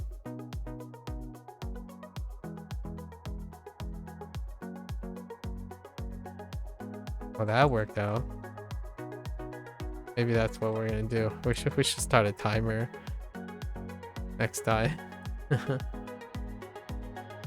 And then for the undead is unmarked, of course. Naturally, that's how it should work. By natural, I mean I'm kidding. So we go to this camp.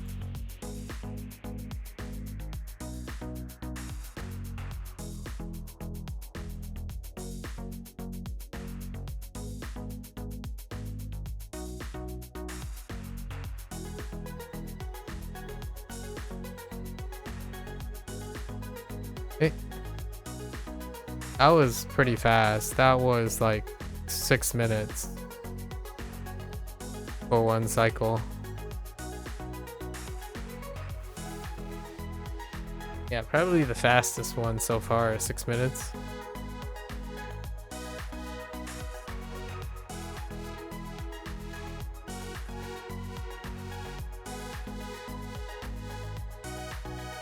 I haven't seen an assassin yet pop up. Like this thing, defeating enemies and it will send, like I haven't seen it pop up yet.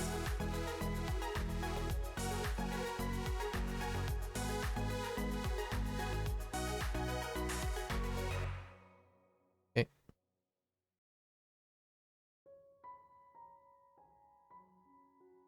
Wanted posters. Israel. Prescription refills. Okay. This one kinda is a stinker. So we do East Plaza. Drop down. Sure. 80, yeah. My last cycle. This one went fast. It's like 40 minutes. Or it's looking to be somewhat 40 minutes-ish.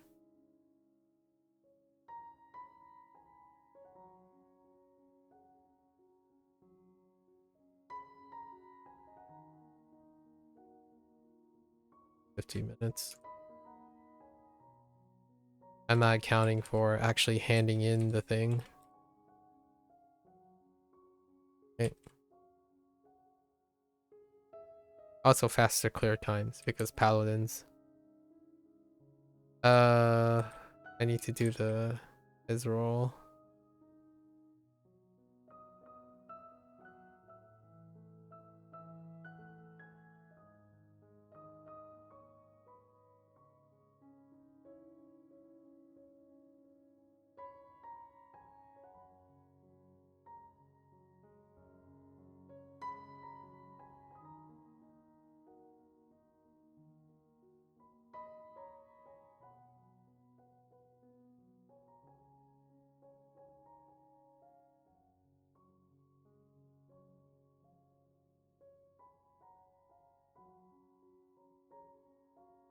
Okay.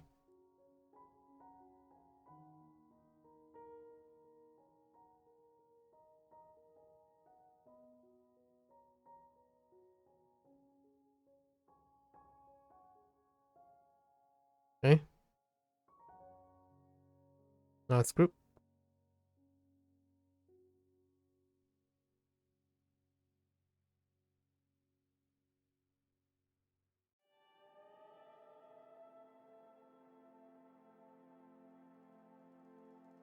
Alright.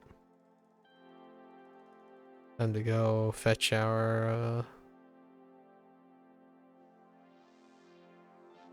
wanted posters and then not go up the spider ramp and just TP to the south entrance. Gonna walk around that way. Avoid the spider ramp at all costs.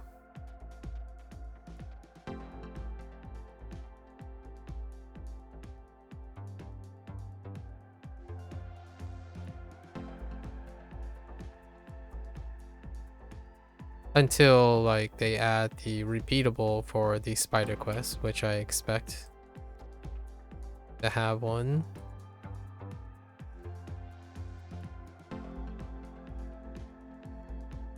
Survive and slay 4 assassins. Yeah, see that's proccing somewhere else. I don't know where the assassins are. But it's somewhere.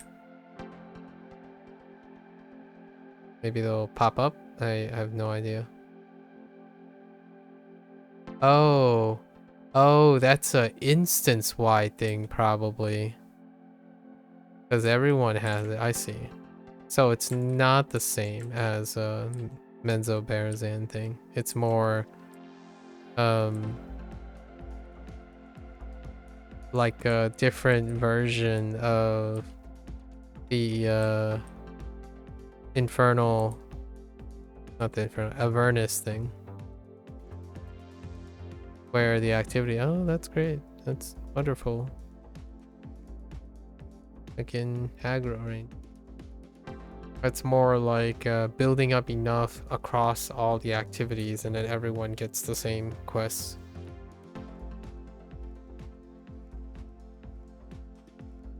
I would do that right now if I haven't already spent the last 2 hours doing the same repeatables.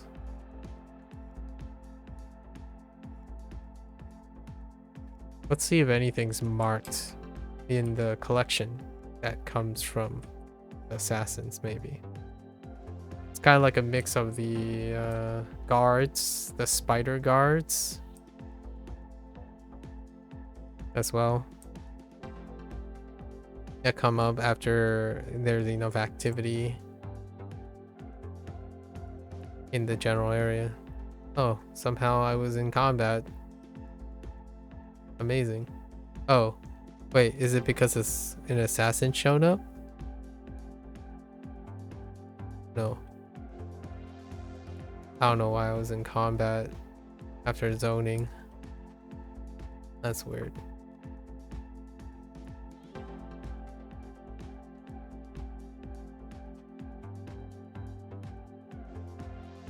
Gotta collect medicinal stuff just this way.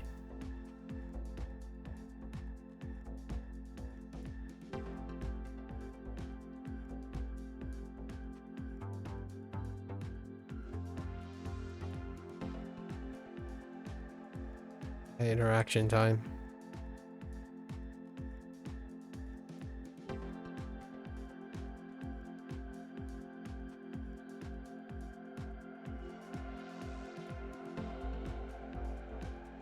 Oh, that's what hit me, the assassin.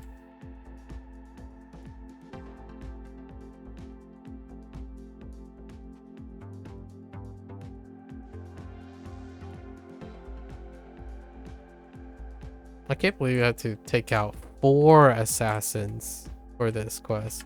And the assassin constantly like CC you as a tank.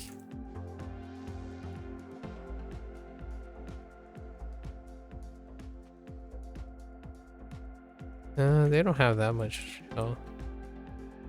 It'd be lovely if they stopped fading backwards into another mob.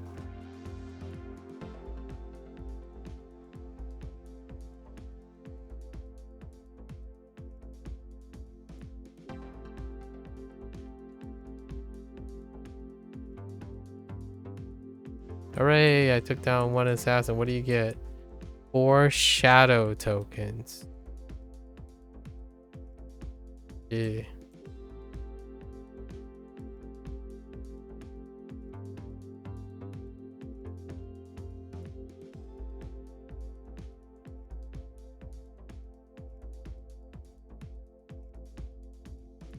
Hot dog.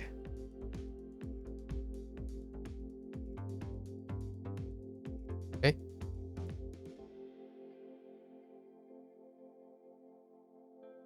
Back to flower picking. After being rudely interrupted.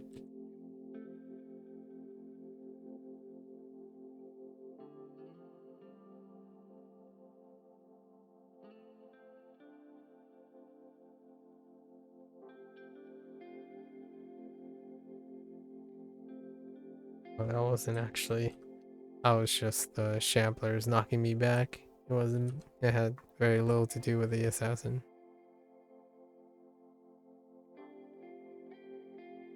Last sequence.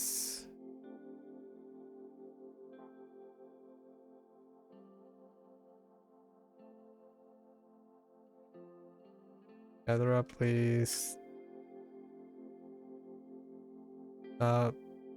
Stop being like super ranged.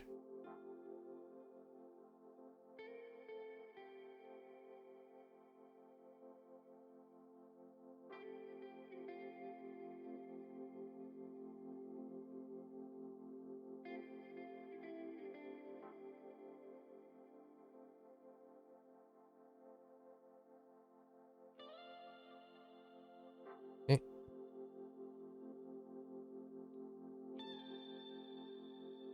All right.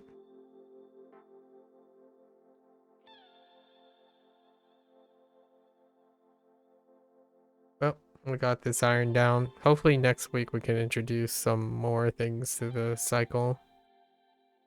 Maybe even tackle some heroic encounters. Perhaps. Mayhaps.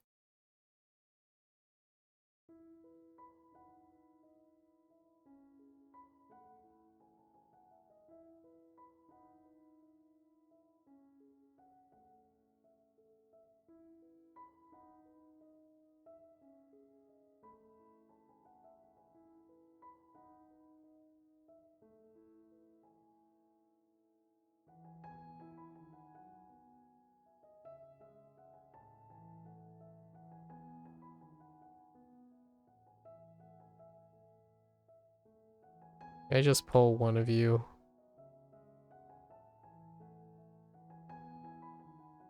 Yep. Just gonna stand there. Okay.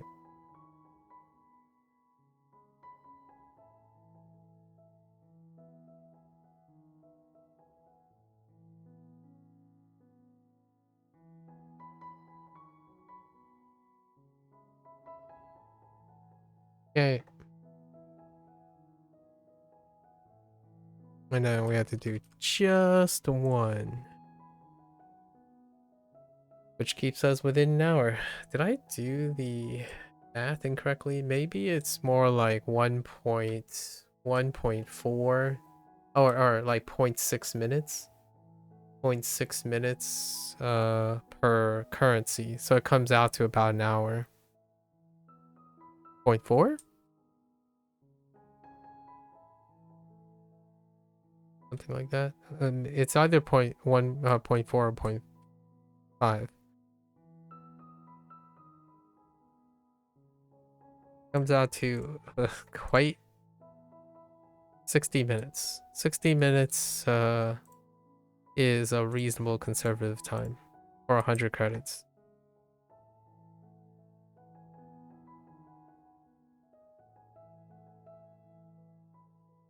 And then I just have to do one. We'll do the supplies.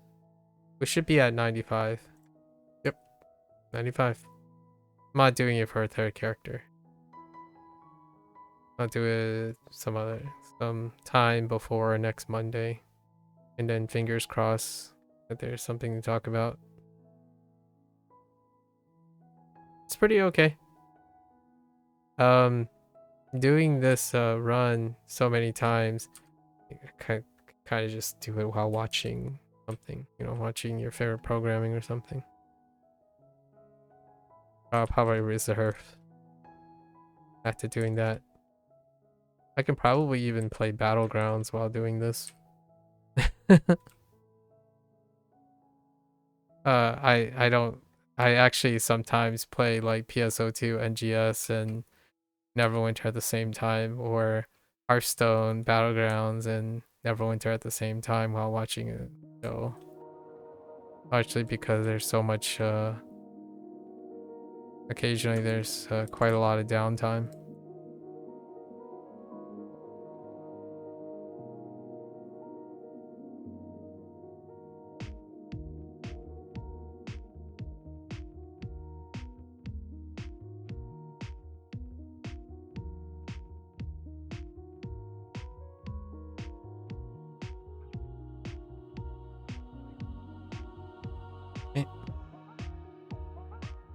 Not bad, not bad. I mean, it's something. Disappointing, but it's something. And I'm focused. Now I don't have to. Now it's about refining whatever new access, new activity that gets added to it. Otherwise, this seems pretty reasonable. An hour? I think the fastest was Hote Now. Hote Now was like 3 characters was less than an hour. It was like 15 minutes or 20 minutes a character. So we were blitzing on the every other day.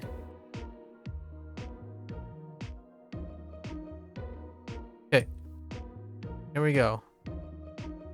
Did it twice.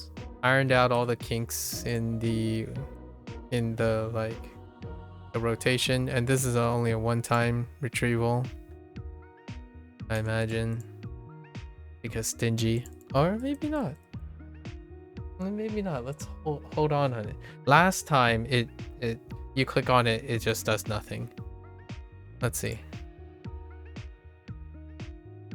Yeah, nothing happens. Yep, sounds about right. So let's go check out our gear. We'll look at the barbarian as a placeholder, right? So barbarian. Oh, the gear changes with Oh, it's a theme. The gear set changes with the class. So let's take a look at barbarians first. While in Thay, your movement speed is increased by 12% and your damage is increased by 2. Wait. Using a daily power would deal 300 magnitude around you. Wait. Does this change when it's...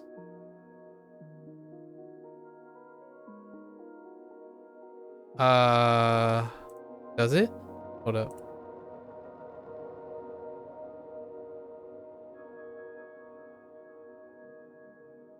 Does it change if you're... Yeah, this is awful. Sorry. Like, that's non-negotiable. The artifact set is reduced down to one purpose. And for the... It looks like for the Blade Master, it's damage, I suppose. I mean, I still use it because it's something. So below average, very below average, considering that you're assuming an archetype. So 30-second cooldown. I already made my time and time again. 30-second cooldown is a failure to understand how quickly your game moves. 15 seconds at the maximum. 30 seconds to proc that. Like, the only argument you can make is you hope your daily power takes longer than 30 seconds, and it's like, okay, well, it's not a big deal. It's not 30 seconds. And that type of attack right there is very useful in less than 15 seconds. Other than that, I would say most people would skip on this. Skip. We're not gonna look at that. Okay, so they have 3 tiers. I saw this. They have 3 tiers. You have 2 initial tiers, like the advanced set and then the master set, right? And then you can enhance the master only set probably to get like squeeze in. Actually, even the set bonuses are different. Wait, is this for everyone? Okay, so they've displayed everyone here, which is fine. Yeah, these are everyone's. Because I see a divinity thing. Okay, so the armor is displayed not based on, like, class anymore. Except for this, for whatever reason. This is not displayed the same. So in terms of gear, let's take a look at the advanced set, right? Because that's going to be the most relevant. When you deal damage with a daily power, your next encounter will deal 20% more damage. That's... And you have a passive 3% combat advantage. That's pretty nice. Let me guess, there's a greater version of this? Or not? No, they're just... Most of them are different. I don't like this design, obviously. One of the tough parts about this is gatekeeping. This is gatekeeping.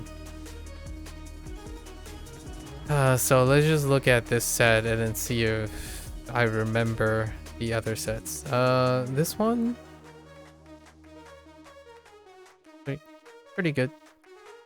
Functional for DPS. Gain up to 3.5 control resistance and okay, incoming damage based on your missing health. Missing health is probably easily one of my least favorite mechanics in the game. Probably among the bottom 3 because even deciding and thinking missing health is sufficient enough to proc this is a misunderstanding of the game's mechanics. Your health is nearly always at 100%. So, I would say an alternative to this would be a residual activation.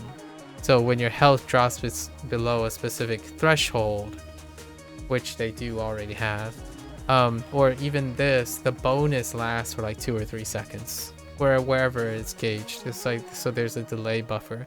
But usually this stuff, void. I don't understand why this even exists, considering the ones that would use this tend to be the ones that wouldn't necessarily be having missing health, largely because of the pace of the game.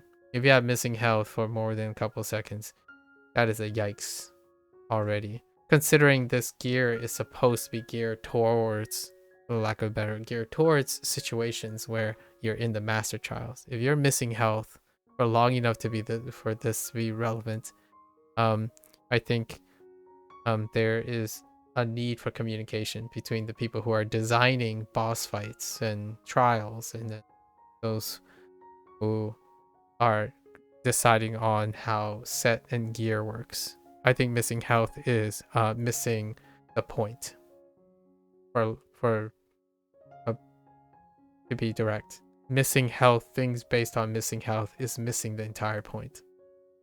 Let's see. When in combat with 3 or more, okay, that's situational. So it's a meh. Whenever it's more or less than one enemy, that more than one enemy or less or with only one enemy, that's pass for me. It's too situational. And having situational gear, like here's another little outcome. In practice, having designing situational gear is wonderful, provided the accessibility to the gear is available. But I'm looking at this and I'm like, oh, that would be cool to have and experiment and be able to use.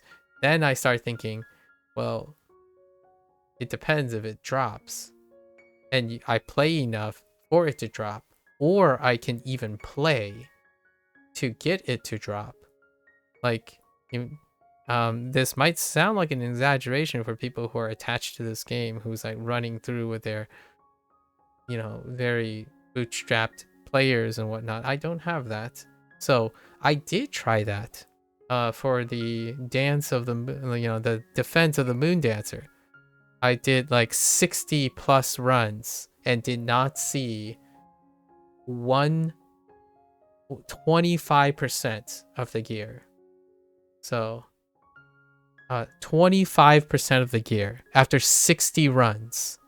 So that is, yeah. First thing is to even get a group. Yeah. So this stuff, like, it's cool. I really love that they're trying to do like specialized gear and stuff. But the thing is, can you even get it? Do you even want to get it? Because like I used to do this where like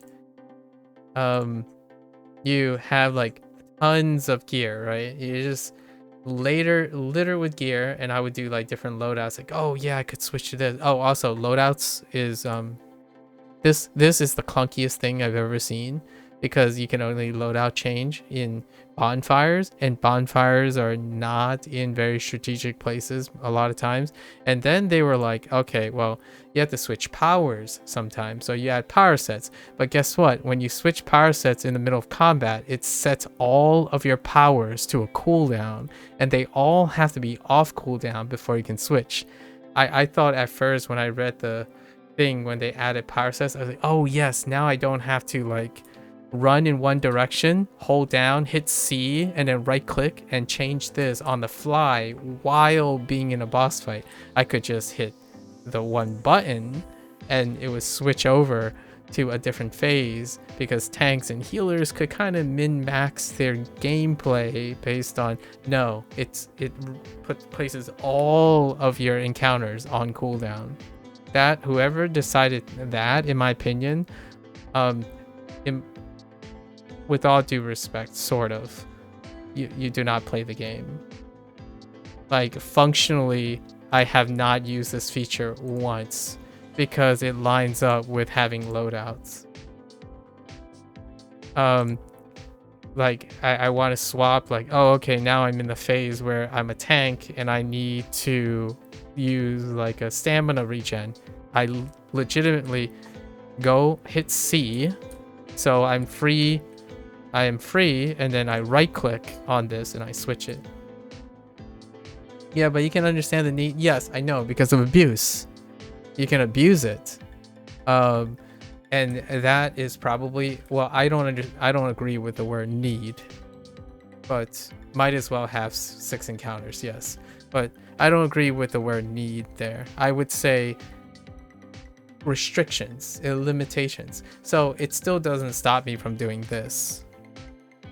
So that's what I do most of the time. I still do this, where in the middle of a fight, I would hold one direction and continue to move in that direction, and I would quickly click and switch out the encounters. I've been doing this since like module, since it was allowed to be done. Probably module 13 or something, when it was required, or I required. Like module 13 was Layer the Mage, right? And during the worm thing, the boar worm thing, I would swap out 2 encounters, and then I would switch back into the encounters while holding up, going up the stairs. So during the worm thing, like the worm encounter, there's non-functional things that a tank can do. So you can offset it by swapping out your encounters that you don't normally use anywhere else. And that's kind of, yeah, that's a great example. Anyways, we're going back to the gear. So missing health. Ooh. 15 seconds. This 15 seconds is alright. When you're struck by combat advantage, I suppose that's a tank thing. 8 seconds. 8 seconds is over 50% of, and then deflect severity and forte. Those are sort of uncommon, sort of. So that's great. Like divinity, this stuff is fine, right? Because I use a divinity character, and that's probably only unique to the divinity character, but I can't imagine how it would feel when someone gets this and they don't play a divinity character. That sucks, honestly. Like that's what happens with specialized gear, and then you have to do something, you have to get groups and then do that, and in the hope of a chance of getting a gear that's not going to be in your pool. So I can only imagine what it feels like if, actually, like for example, it's probably here, right? Hang on, let's see. There's got to be a piece of divinity gear here. Oh no, there isn't, actually. Oh, they separated it. Okay, that's fine. Also, these are all bound to characters on pickup. Oh, I didn't even notice that. Oh. Is there an exchange, Rager? Can you exchange these gears on like a diminished return? I always thought that was an interesting quality of life change. That would be great. Like if you got like 4 pieces of the gear that's bound to you, but you would trade it down to 1 gear of your preferred, that would still alleviate some. No? Okay. Because I don't look at gear too often. So it looks like the master ones have a loot table that is specific to the class, and the advanced ones do not. So hear me out. Hear me out. This is even worse than before. Like, and the trial, you can't re-roll the chest. Okay, that's, I didn't even know that because I haven't done trials in quite a long time. So here's one. Now, this to me is even a big slap in the face. Your pool for the advanced trials is bigger and not like spurious to the character you're playing, but in masters it's not. It's more specialized for the character you're playing. In my opinion, that just means more people will spend more time needing to catch up and gear up to do a masters. And what is a shortcut for this? Get other people who have done the masters to quote unquote carry you, because this, in my opinion, is how I would say, I hope it's unintentional, but this is a predatorial way like almost an abusive way to decrease the value of the most common playtime, inflation. So now you have to roll even more often for advanced trials than just going to masters. So instead, you are even more encouraged to feel bad about not accomplishing masters and pushing for masters. While when you settle for this, you have to roll for, look at, it's almost twice as many outcomes. Like, and in my opinion, I don't underestimate devs when they spend most of their lives making loots, like loot tables and designs. I think this was intentional. It increases and inflates how much time you have to play advanced to get the gear that you want. And then it makes it more attractive to do masters. That's great. That's great on paper if big if you can do masters already. So instead, you're gonna leave, in my opinion, you're gonna leave the most people with even more lower chance of being satisfied. That's crazy. Because last module, like the last trial module, the pool was tailored to the class.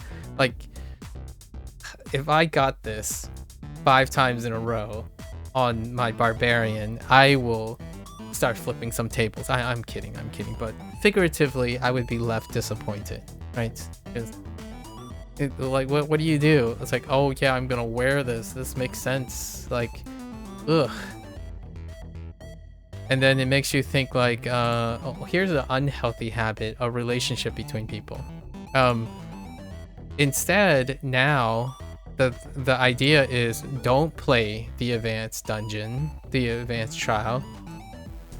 Have your fingers crossed that you have other people who can skip over this step and then get this, because overall, no matter what way you look at it, your odds are better per time looking for a master's group who has already completed it, and you have to, like, I don't know, do some favors and whatnot, than actually even playing the advanced dungeon. So I think whoever decided this was a great idea, minus more points. So now we have what? We have one design, have the weekly haul, which inflates time for not the hardcore players, like not the players who are already going to do this, but you make it so that you nearly double the time for any player who's probably not interested in doing what I just did today. I kind of enjoyed it because we made something that took about an hour and a half down to like about an hour, which is pretty nice. But it's repeating the same 6 things like 4 times over on 2 characters.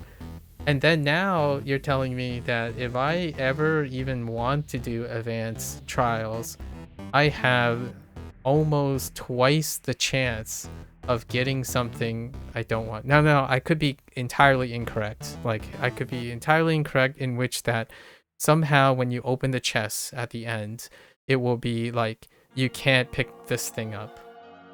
Right? It would be not in the pool. Maybe someone decided the collection is easier to look at if they include this. But then that doesn't explain why the collection only shows this for masters, and this weapon set only shows one of the weapon sets, not all of the weapon sets. Because I can guarantee you the paladin one really sucks. Like, sucks a lot. The boss drops about like 6 pieces of gear, but you need to roll for it. Oh, so they brought back rolling too? Okay. Well, there you go.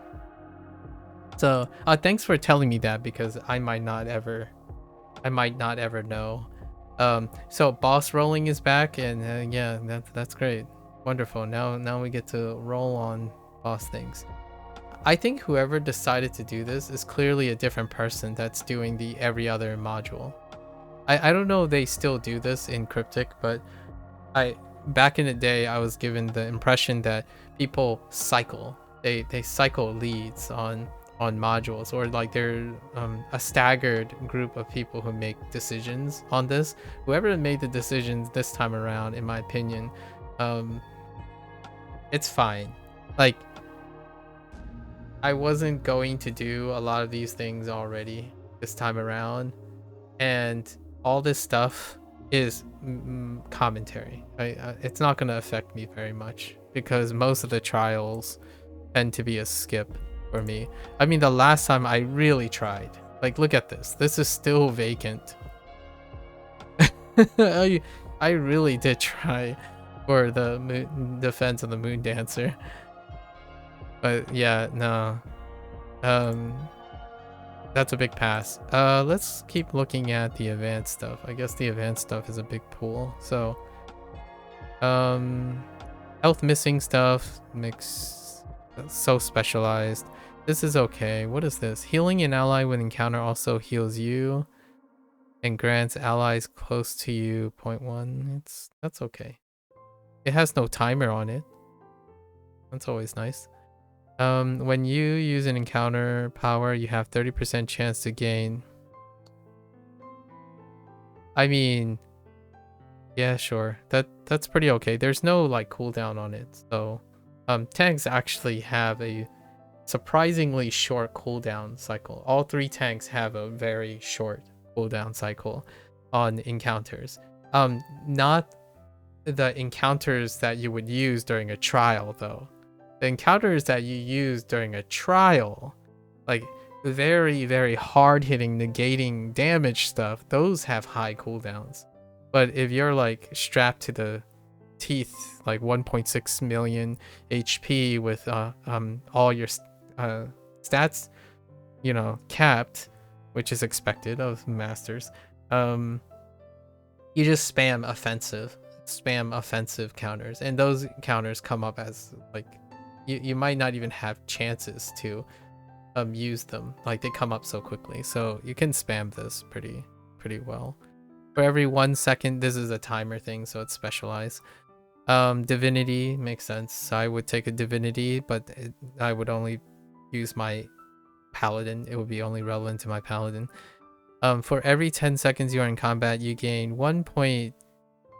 That's lukewarm, but I mean, it's functional for a tank.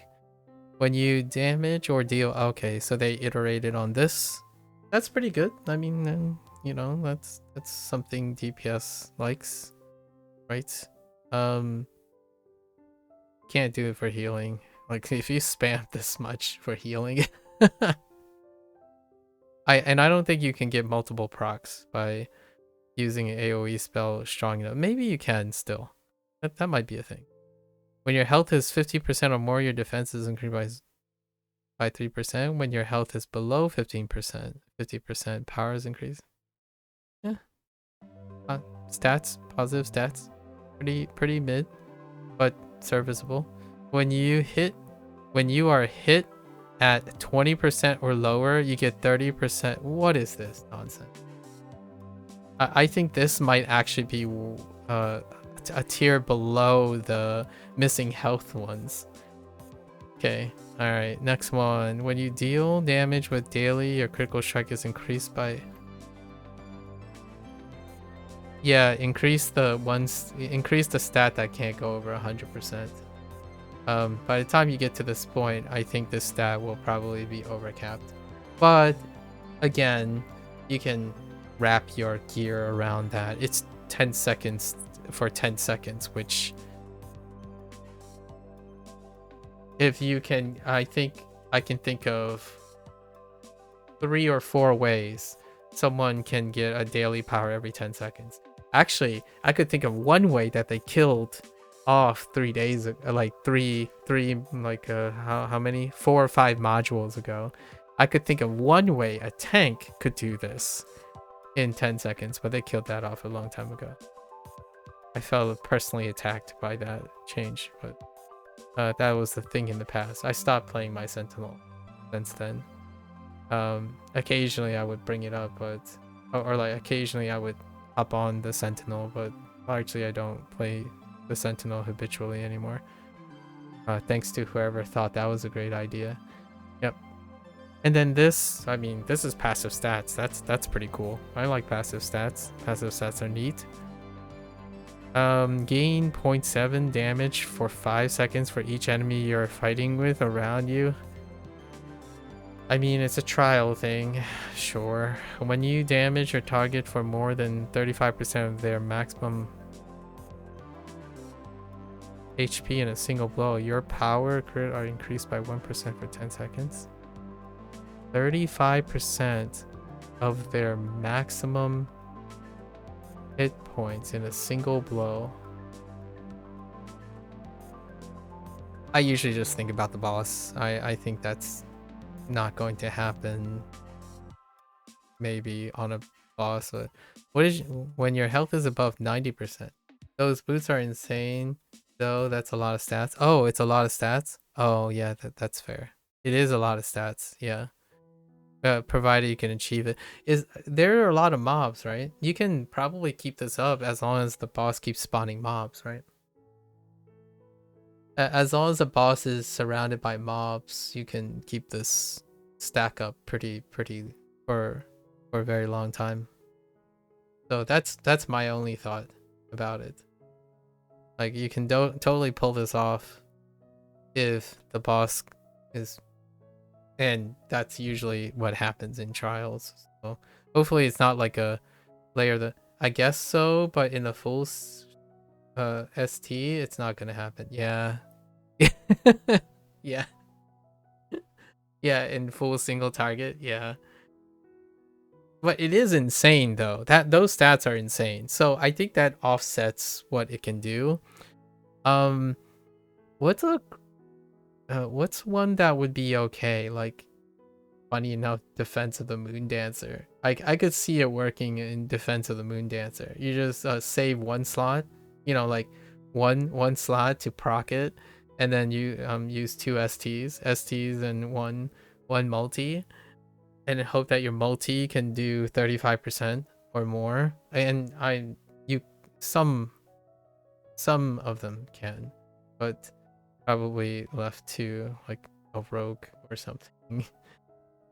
That's interesting. It has no heal. It's just damage, so you can't use it for healing purposes. Power, crit strike, and crit severity would be wonderful as a healer. Like if you damage or heal more than 35% of their maximum target, that would be all healer's wet dream for getting 5% power, crit strike, and crit severity after overcoming a hurdle of hitting 35% of their maximum target. Anyways, when your health is above 90%, your outgoing healing is increased by 6. When your health is below, that's fair. That's blanket healing stuff. When you kill an enemy, you gain 3% of your health back. I think this still can work because you just have to tap the mobs, and then if you're holding like aggro and stuff, you're tapping the mobs.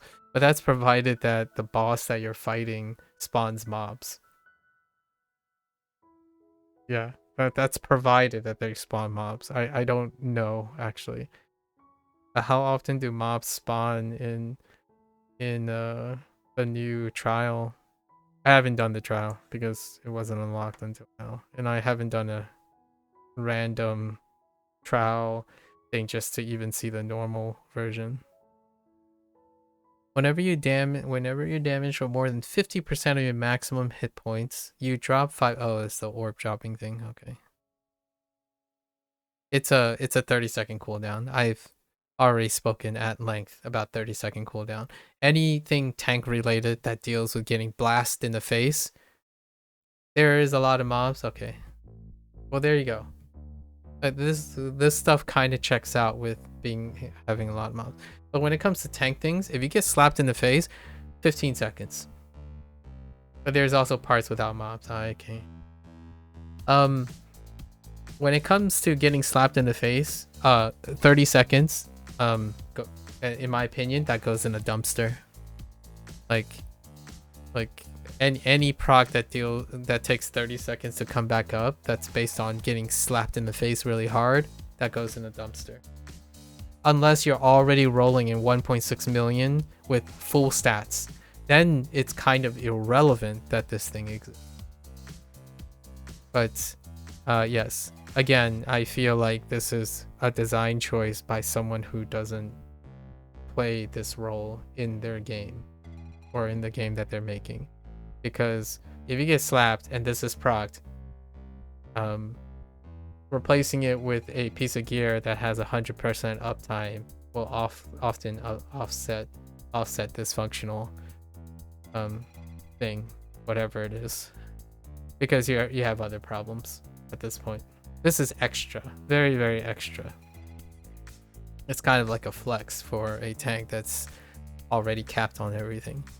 When you use an encounter, you have 15% chance to gain 10% severity for 8 seconds. I would use that on a paladin. I would use that on a paladin. Personally, because encounters are divinity based.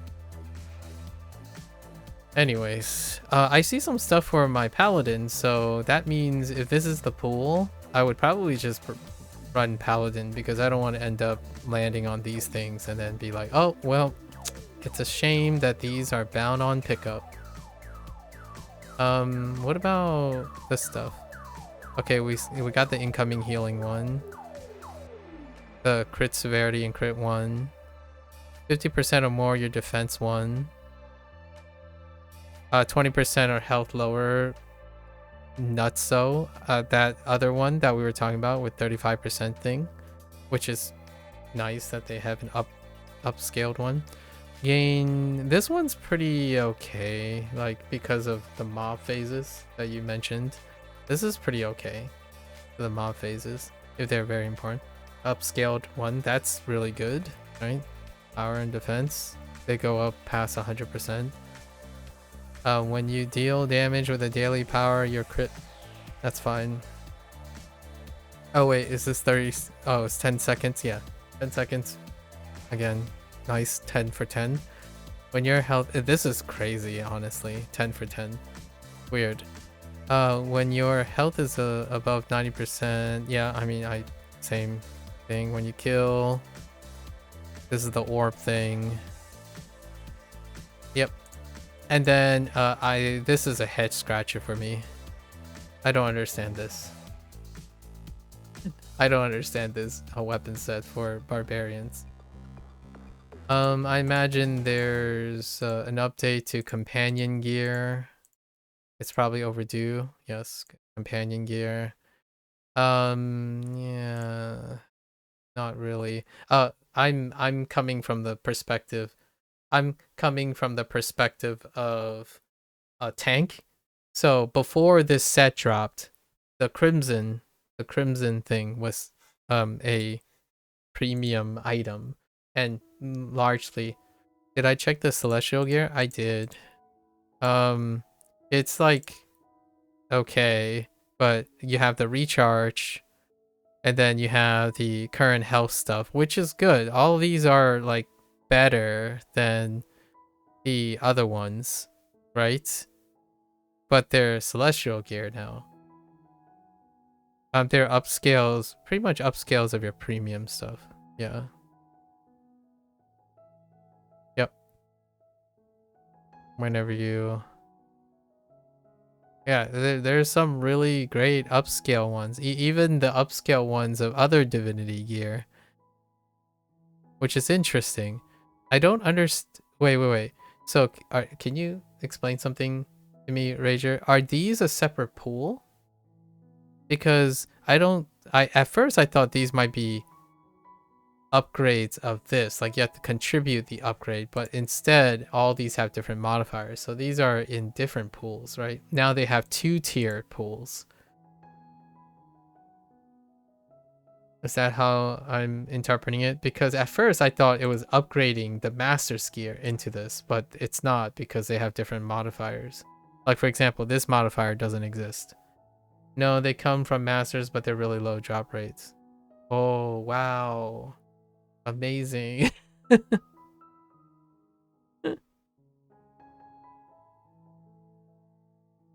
Yeah, no upgrading. Okay, okay.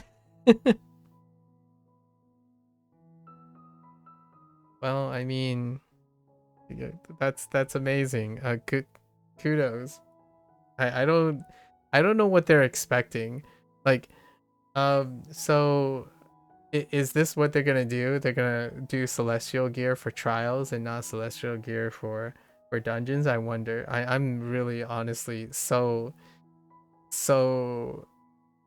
enamored by. I have no comments about this, so I'm just gonna skip over this.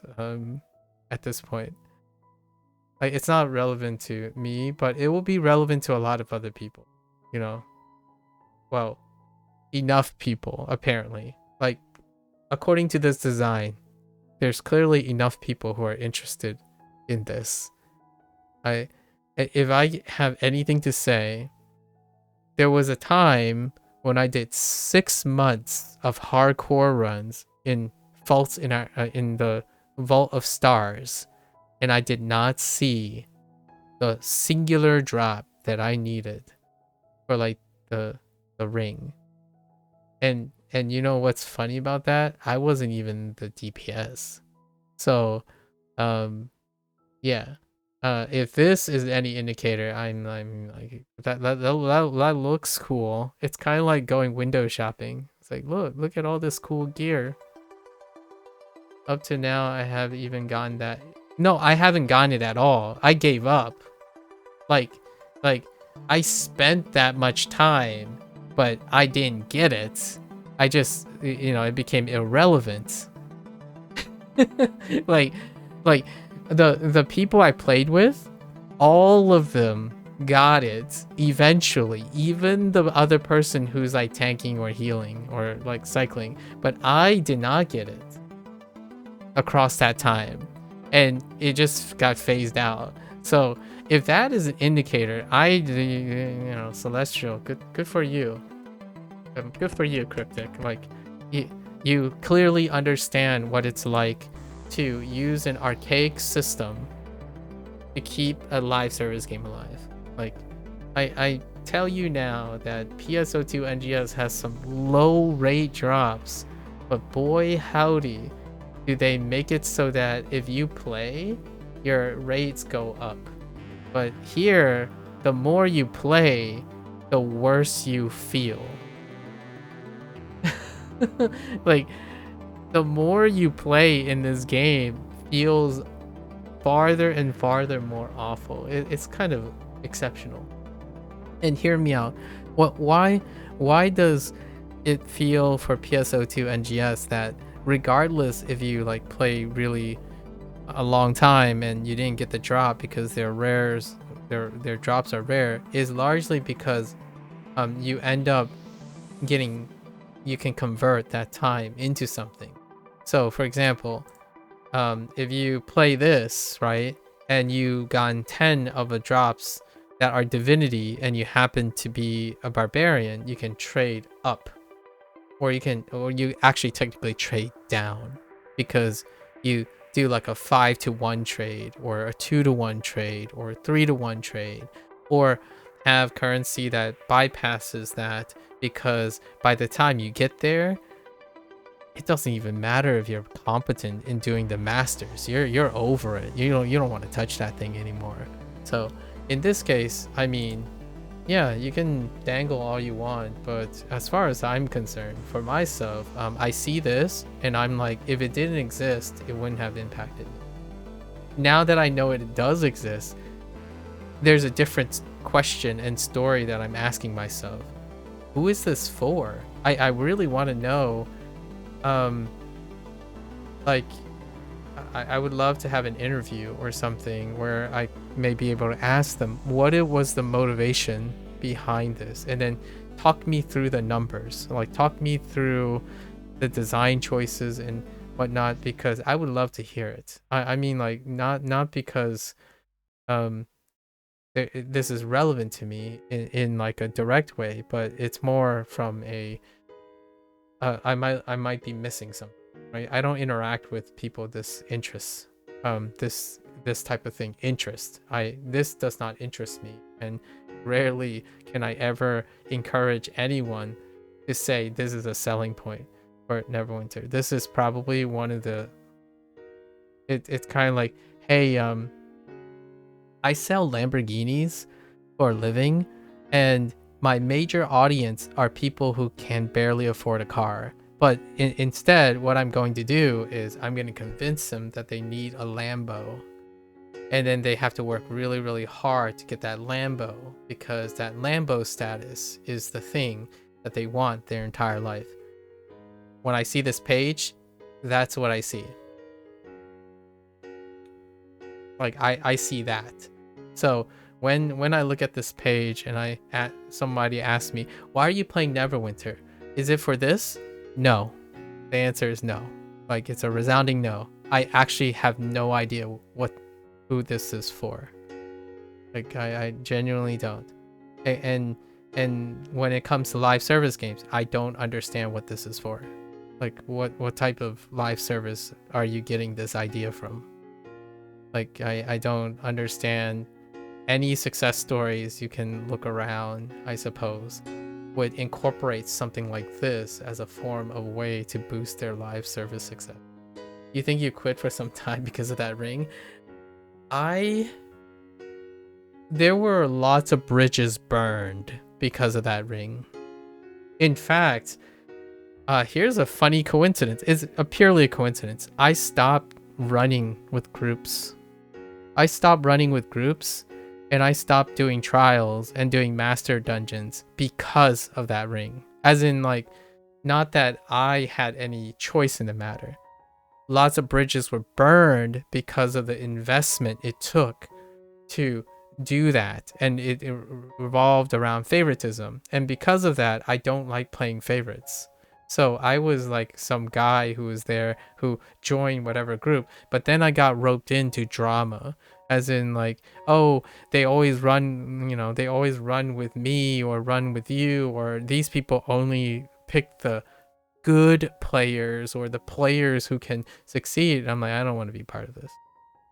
So that's when I stopped. And this is this all over again. Only it's hyper real. Now you're gonna have people who go out of their way to burn even more bridges. Playing favorites unintentionally or intentionally, encouraging that, burns bridges. Like, it really sucked. Like, and I had to defend myself in those times. When someone came up to me and said, "Oh, they pick you because you're good at the game," or something like that, and I told them like, I think there's a difference between being available in the game and being good. Like, I'm good enough and I'm around, so I get invited because I'm consistently around. I like playing this game for an hour or two every day for like over 11 years. So when they know when I'm on, I'm always in the group because they don't have to train me again and again, or like constantly I'm upkept in the game. And that created all the bridges got burned. Like, people burned each other. Like, oh, okay, well, if you're gonna form your group and rely on that, then I'm gonna form my group. And then people started poaching each other. Like, oh, hey, like, this guy in your group is successful, and then they leave that group and abandon that group for a better group. So then you start doing the thing where, oh, so we don't want to spend so much time training someone and they just bail on you the first time they get what they want for a better group. But that's part of what happens. You get your stuff, and then now you want to get more of that stuff, so all the people who have their stuff start banding together, and all the people who don't have the stuff yet have to band together and start over. Loyalty was bought by convenience, and that to me is what happened back then. And yeah, here's the really funny part though. None of those players play anymore, and I'm still playing. Like, that's like such a long drama thing. Like, it didn't depend on that. It didn't depend on this stuff. So anytime I see like such a escalation into rarer and rarer things, I don't play this game because this is what's dangling in front of me. But hey, if Cryptic thinks that's where the money is, or like that's where you get most of your players continue to play this game, then sure, I suppose. Like, again, it's something I don't understand. I'm not sure. This doesn't keep me in the game. Like, this actually makes me have less people to suggest playing the game. I have less people to bring into this game, if at all anymore. Actually, most people don't, because they see this and they walk away. They're like, what is that? Oh, it's where you spend almost all your waking free hours trying to get the thing. And then I can't even imagine. Here's my hot take. I really hope that in the next module, they don't phase this right out. That's why, in my opinion, live service games tend to not benefit from this type, because power creep will destroy rarity. When you have power creep and it just wipes away your honeymoon period, it's like it's a bad feeling. Aptitude lasts for a lifetime. This stuff doesn't. At least in my opinion. So if you're designing games that are actively and designing rewards that are actively burning bridges, then your player base shrinks. Like, it kind of sucks, but I don't know what they're going for. Anyways, that's my comment. Since it's week 2, the trials are unlocked. It's my like ending bit. How about shirts? What do we got for shirts? What about rings? Rings. That's fine. Yeah, enduring critical, that's fine. When you use an encounter, your next enemy that attacks you takes... Oh, it's that one. Was it called Pack of Vengeance before?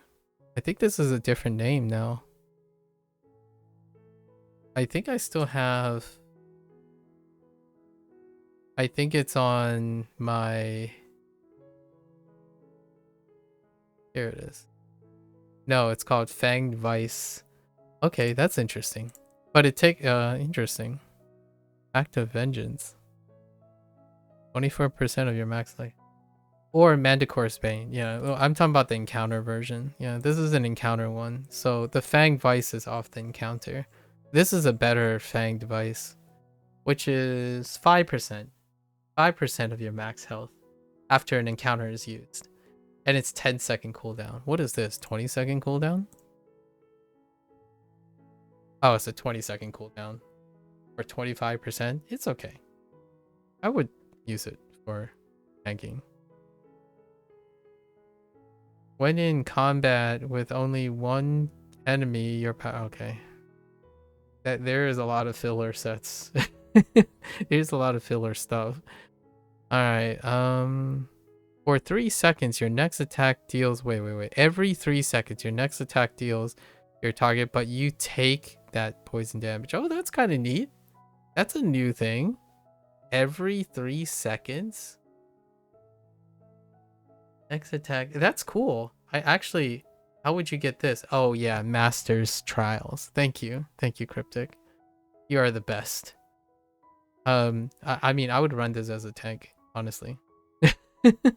Self-damage leads to the Crimson thing too, so I don't know. This seems pretty fun. That's kind of a neat ring, whoever designed it. Is there a lower version of it? Let me guess. There isn't. Nope. Neat. Very neat. This is what you called... Oh, what is a... I need a new name for this. Body keeping? This is body kept, as in you need bodies to even decide if these are relevant. You need the body to move the gates. So like if you don't have enough bodies with you to push open the gate, most of this stuff is... The rings are sellable. Oh neat. I'll buy a ring then. I'll probably... Thanks for pointing that out. I keep forgetting to make it. And groups are gatekeeping them at the moment. Oh, okay. Oh. Well, I can buy this ring. I would love to use this ring. This ring is pretty cool. I would buy this ring. That's fine. I it's really expensive for now. Yeah, for now. So maybe in the future I'll buy something for I mean, my resources, what am I gonna do, right? I have a feeling I have enough resources until the day Neverwinter closed down. So like that's fine. I do want to. I'm going to try to play in the trials, like try to hop in on a trial, but I can't stream it because it would be during a different time of day that I usually am doing other things. But I will try. I mean, I want to make commentary on the trial. Maybe I'll watch a video or something and then talk about it in arm's length or something like that. I can't do the whole group thing anymore. Like, what I mean is I can't do the overlapping and asking people, oh, is this okay? Like, I'm gonna make comments about this. Is this like I don't want to get involved in that type of thing at the moment. There's not enough incentive for that on my end. What about these things? Outgoing as passive stats. I like it. Passive stats, but let me guess. Still masters and oh, okay, so these passive stats are still the same though. Oh, and what I mean is the set stats. So, okay. I mean, we could get a new pair of pants and sure. And then that's irrelevant. I don't even want to think about artifacts. It's fine. Okay, we do have 2 other characters that probably have a different weapon set, right? I saw the paladin one and I was very confused. In fact, sometimes I try my best to be as as ingenuity, like as much ingenuity as possible to rationalize some of these designs. But this paladin set, I don't understand. So, this paladin set, whenever you are struck by a critical strike, you have 10% chance to increase your critical avoidance by 10% and gain 5% power for 10 seconds. When you're struck by a critical strike, you have a 10% chance to increase your critical avoidance? What is happening here? I genuinely have no idea how this works. And you get a forte increase by 3%. Is this supposed to be for healing or something? Or tank? Like it's neither. Like I don't understand this. Who like this is easily the most baffling one. I cycled through most of the characters on my spare time last week. Or like across the last week. This one is absolutely. Is it because the passive? No, the passive stats don't even make up for it. Like it has damage on it. Like what's happening? Tell me, Rager. Tell me. Only your set can drop, right? But you still have to roll for it, actually, now that I think about it. Huh. But you told me you have to roll for it. That's... Like, I don't understand this. What is this? What happened here? Does someone really just hate so much? This is, in my opinion... I don't know what's happening. I actually have no way of explaining this. Like, I don't even know how you make this functional. Like, even if, say, the boss had a mechanic that always crits, right? Always crits. This is... That doesn't even make sense. Like, I can't... And you know what's funny? Because the other set, the barbarian set, has no tanking in mind. So it's like, it's not even functional as a tanking thing. So I guess this is still slightly more than tanking. But the paladin doesn't even have a DPS thing. So when you design something, it's going to be somewhat functional for either tanking or healing, right? This is neither. Are you telling me that there might be a boss mechanic that guarantees to crit you in the face? Oh, it has a constant dot? Oh, and can that dot crit? That's a good point. Throughout the entire trial, and can the dot crit on you? Is that why this is good? Like, if that's the case, then okay, I'm satisfied with that actually. That helps a lot. I didn't consider the idea that okay, that makes sense to me. That's a pretty good reason.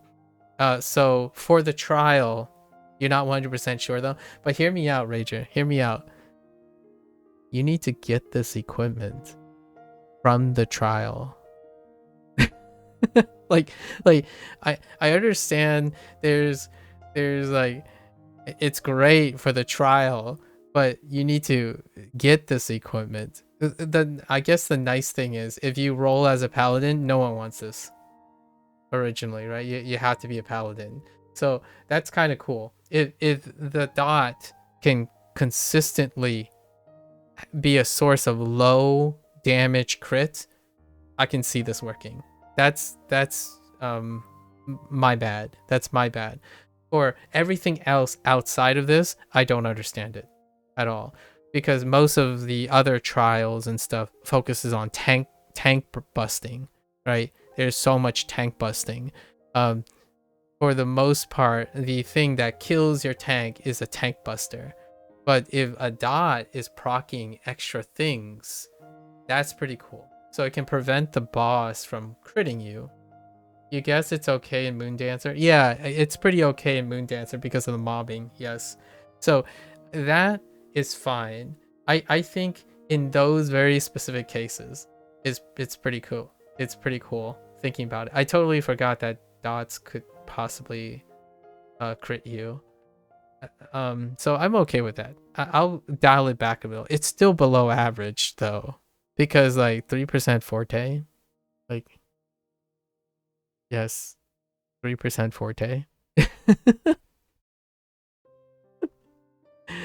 All right. So thank you for reeling me back a little.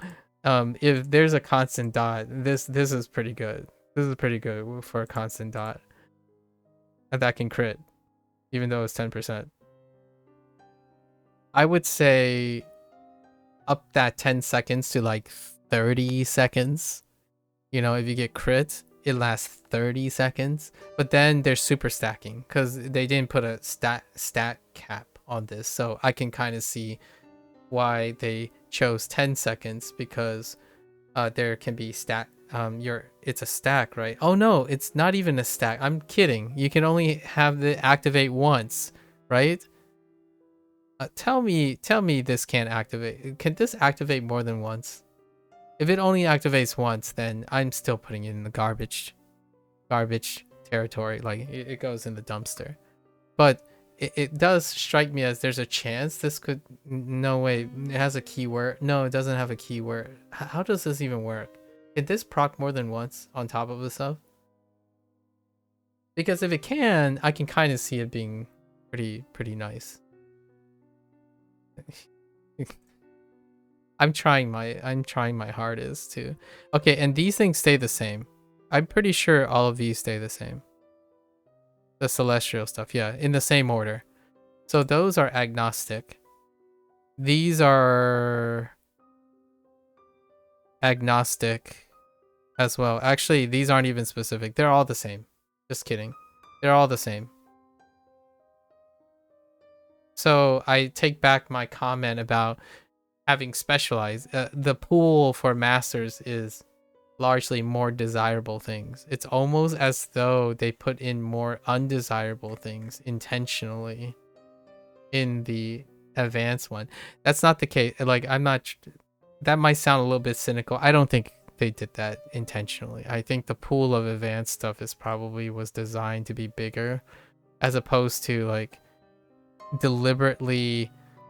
They probably did a little of it. Deliberately putting the mods that are better and more desirable in the upper tiers, and then pollute, I would call it adulterate, the lower ones. Let me see if these changed. No, they're the same. Yeah, they're all the same. So these three are agnostic. All of them are agnostic. So basically, you get what you get. Interesting. And then I have a question. You said that you can get a lot of loot from a boss takedown. How does that, is it an all or none loot? Like you have to take out the boss to get the loot, or you can do like, you can be successful in particular phases of the boss and get loot and then proceed to the next phase? Or is it you have to complete it to see the loot? Maybe they changed up the way loot is distributed in order to make stuff like this a little bit more sensible.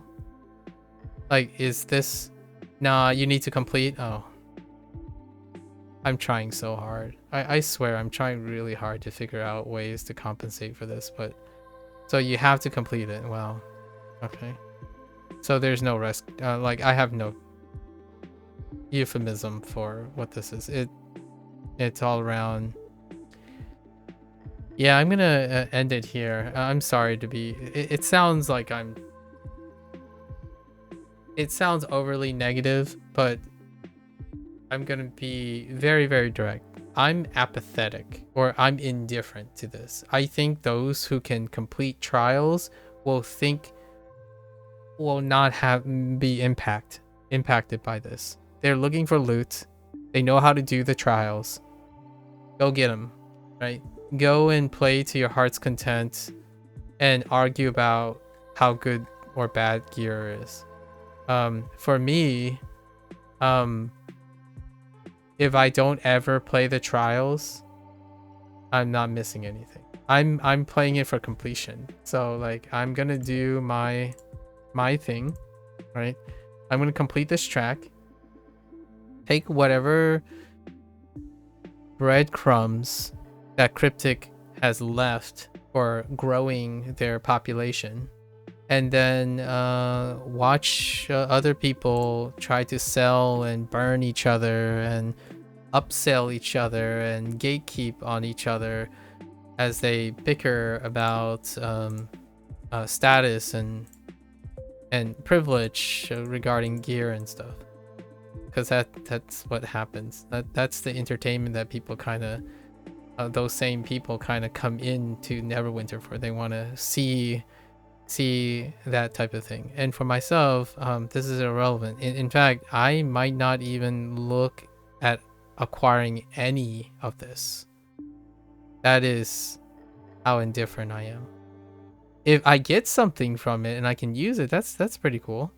I mean, I have gear from 3 modules ago. And it's not from a lack of trying. I did actually try pretty hard for the last 2 modules because they were dungeon modules, and dungeon modules still suck. They suck like this. Dungeon modules suck, just as, in my opinion, still suck as like this. So I play it for this is gonna sound like such a hipster thing. I play it to see the voice acting, to hear the voice acting, and then see what they decide to do with like this stuff. That's all I'm here for. That's all I stream, by the way. I only nowadays, I think 95% of the time is streaming how to efficiently create a circuit and then complete the task, and then show that I enjoy talking about D&D when I can, or understand something in pop culture. This I could understand because I also watched Dungeons and Dragons. What is it? No Honor Among Thieves, right? I really enjoyed the movie. It was kind of fun to see how some of the little references in this, and that's probably what I'm gonna do. It will be a very rare, super rare opportunity if I see a trial from a pickup group, but perhaps they will have it locked in on so much farm from the trial that I'll see it. I did see Masters, I'm not sure. No, that didn't got recorded, but I did get to do a master's defense of the Moon Dancer, like 3 or 4 times. Is that really the last trial? Yeah, that was the last trial. Yeah, Moon Dancer was the last trial. I just don't understand. Wait. We have one more weapon set actually. We have our fighter. Maybe I should DPS. Yeah, just like going as a DPS. Intent like die in the first phase and then get carried. That sounds like something that'll be fun story to share. What is the fighter one? Forte. So it's a tank thing. Forte. When you use a daily power, you pull all your enemies within 25%, 20 feet towards you. You gain 5%. Yeah, it's a tank thing.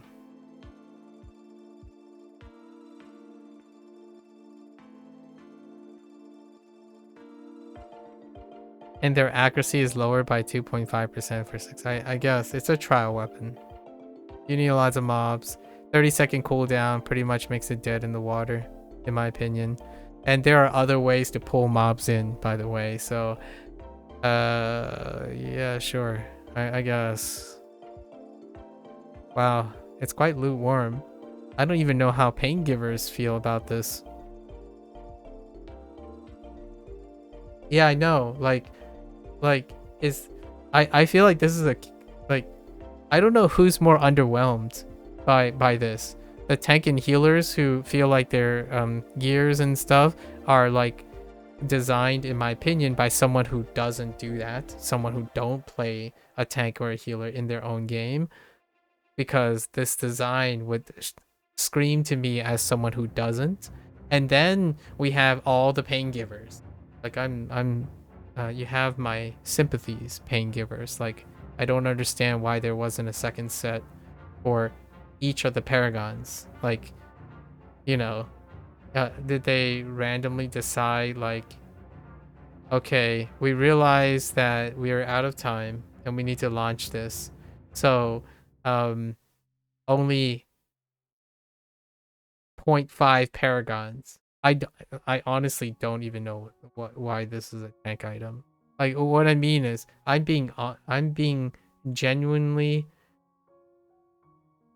finding out what could this work for. This could work for a tank. Could. Does it supersede any of the tank designs before? No, it does not. Like, let's just pick this up. Like, I don't understand. So in the moment, I don't know who has a less favorable opinion. I think these gear things are pretty cool though. Like, I mean, for those who can do trials, like do master's trial, like to their heart's content, I think this stuff is pretty cool for them. I can't make any commentary on it because the last time I saw a master's anything was once in a blue moon, and not enough to say, to even consider like, oh, I want to aim for this. It's like I can't aim for this. I play it is already, you know, what is my final comment on the first 2 weeks of this module? It is hard enough. Like, it is difficult enough to do the weekly. Like, it is difficult enough to do this zone boss. Right? Again, what is this zone boss's name? Tenebroloth. It is difficult enough to find bodies to do this zone boss during this time. And your thought, my thought is, if I can't even do this by sitting around for 30 minutes watching that same person say plus heal, like looking for heals for a zone boss, the last thing I would think about is, oh yeah, look at all this cool stuff that could happen from a trial, a master's trial. You gotta be kidding. Crazy to see Neverwinter. You haven't played this in 10 years. That checks out. Actually, you want to do so. Actually, you want to do one real quick? No, no, I'm already done for the day. I already did all my currency and stuff. Like I don't. We're at the end. This is the end of the segment. Yeah, I don't really need to do one. It's perfectly all right. We'll get one at some point. Yeah, because it's only worth. I'm here for currency, Rager, and that stuff is 10 currency. I don't know how you feel about that, but weeklies are 10 currency right now. What happened there? I can't get over that. So, how's the player base for this game? It's more or less the same. It's attrition for like 2 or 3% every year. That's pretty much it. It's your normal sliding. We didn't change anything. Yeah, you were upset about that too. Like, how is that? What functional? Rager, today the first thing I said is, oh, maybe they added something new, right? Maybe they added a new weekly. Was hoping for the 4 weeklies and I'm out type of thing. Yeah, exactly. And like, hear me out. I thought they might have reduced the number of weeklies because they added more weeklies. And today I was like, okay, I know it's not a new milestone, but maybe they added a new weekly. Nope. Everything is still on course for being the same, only now you have to do double the repeatables. I would do the repeatables because it takes some on a good cycle, it takes about 5 to 6 minutes to do 15, like to get 15. And then on a longest time, it's 10 minutes. So overall, the amount of time it takes you to run from like one train to get like a heroic encounter thing done, you have done 15 already in repeatables. So yeah, I'm like, oh, okay. I still, the 4 weekly thing was awesome. It was definitely Hot Now. Hot Now was, that stuff was fast, like, and it felt good, and it didn't feel like you did the same thing over and over. Yeah, so Walter, the player base is your usual recession. If you're a developer, if the developer of a game don't dramatically change the direction of their things, usually it doesn't go up or down, slowly slides. That is to be expected. Exactly. It's kind of like Overwatch and your others. When the developers don't like dramatically shift and take gambles, you don't see shifts in large unexpected shifts in player base. So it is Dungeons and Dragons, Neverwinter, that kind of thing. It's not bad. I play as a live service game. So I play every 3 or 4 months. I would do this. This is what I do every 3 or 4 months. When a new module hits, I stream once a week during reset, and I do the something else is carrying Overwatch. Sure. If you say so. I played Overwatch since closed beta up to like 2 years ago when I swapped over to something else. But I was one of the OG Overwatch peeps. I'm still an OG Hearthstone. So I still play over Hearthstone to this day. Since closed beta. Usually I start games when they start. And Neverwinter, I started the game when Neverwinter started. And then PSO2 NGS, my other day. I am looking for something else. Yeah, usually if you have early shifts at work, you throw on a Hearthstone stream. Ah, okay. Yeah, I used to stream all these things as live service games. I don't do them anymore. Because of language learning is far more interesting to me, right? Or like a lot of people have shared lots of lifestyle things that are more interesting to me to be consistent in, to engage in, as opposed to like, I used to do this as a live service thing. Like, you know how live service streamers are. It becomes their daily driver, right? They're expected. That's what they do. So I stopped doing that. I actually was part of a content creator initiative back then on Neverwinter, and lots of conflicts of interest rised, without saying too much. That didn't work out, and it still doesn't look like it's working out. In fact, I think recently they announced that the community manager that got replaced recently also left, and then now they have a new community manager, and then they're finally axing the thread in exchange for the Discord.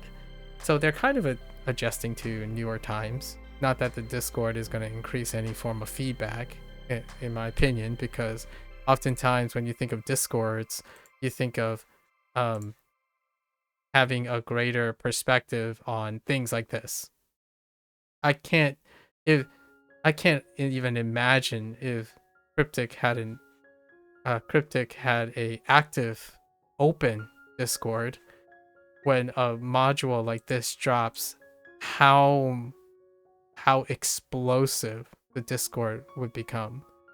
Like, I typically are part of indie developer Discords whenever, like, maybe I was solicited by an indie developer or something, and whenever a update shows up or something, there's a lot of like chatter, lots of honest criticisms and whatnot. But for me, I couldn't help but be a little bit comical this time around, because there were lots of steps towards something. Like, there was a lot of steps towards something, and then all of that is just gone. Like, I don't know who it is or who's helming this, but my optimism from the last couple modules in this game is completely erased. Like, I can't defend this. Like, in my opinion, it is very difficult to defend this. Rager helped me out quite a lot today with telling me about something that I will likely not be able to experience. So that's really helpful, because I don't keep up with these things anymore. And I often say that I don't participate in things that are gated. And Cryptic continues to make it very obvious that they prefer to have gated content than embracing wholeheartedly becoming a live service game. It's still skirting between gated content and live service. Yeah. So I don't have to use my words. When I was doing my dailies today, or my weekly haul, there was already 3 or 4 discussions about people who don't understand the point of making certain gated design choices in this module. But honestly, the ones that don't say anything are the power holders. They are the ones who don't mind. Like, gated content is the core of the remainder of the most consistent players outside of myself. But I don't think there's anyone who, like, I mean, like, it's not like I have a random group of people who's like, oh yeah, I love this game because it gets updated and I have content to look forward to, including the loot. No, I typically upkeep games because I like seeing the end or where it goes. So I play this game because it's legacy. I'm a legacy player. But I'm certainly not the same legacy player that this stuff is for. I don't feel FOMO. Like, I don't feel FOMO for these type of things, so I'm perfectly all right. But there are quite a lot of people who do. And newer players, when they see this, they're leaving, in my opinion. I'd say 9 out of 10 times, when they see this is what they wait for every 3 or 4 months, they're gone. But that's not the majority of the players that remain. I think the vast majority of players, they see this, they're like, how long does it take for me to get all of this stuff? And let's go for a speed run to collect all of this stuff immediately. That's probably what they're thinking. And all the power to them, right? The only time you've seen a Discord explode by backlash is the VR chat Discord when they introduced easy anti-cheat to the game. Oh, yeah, I can see that. All right, folks, that's some commentary. I wanted to fill in some commentary instead of doing the same three repeatable, doing the same pool of 7 repeatables again for third character. Instead, I wanted to talk about something that was actually added in the game, right? Yeah, good luck. I think it goes without saying, my sympathies are to the pain givers, because the pain givers, instead of having something, I think they have nothing. Like in this very specific case. However, there's quite a lot of stuff to be liked about this. Now the question is,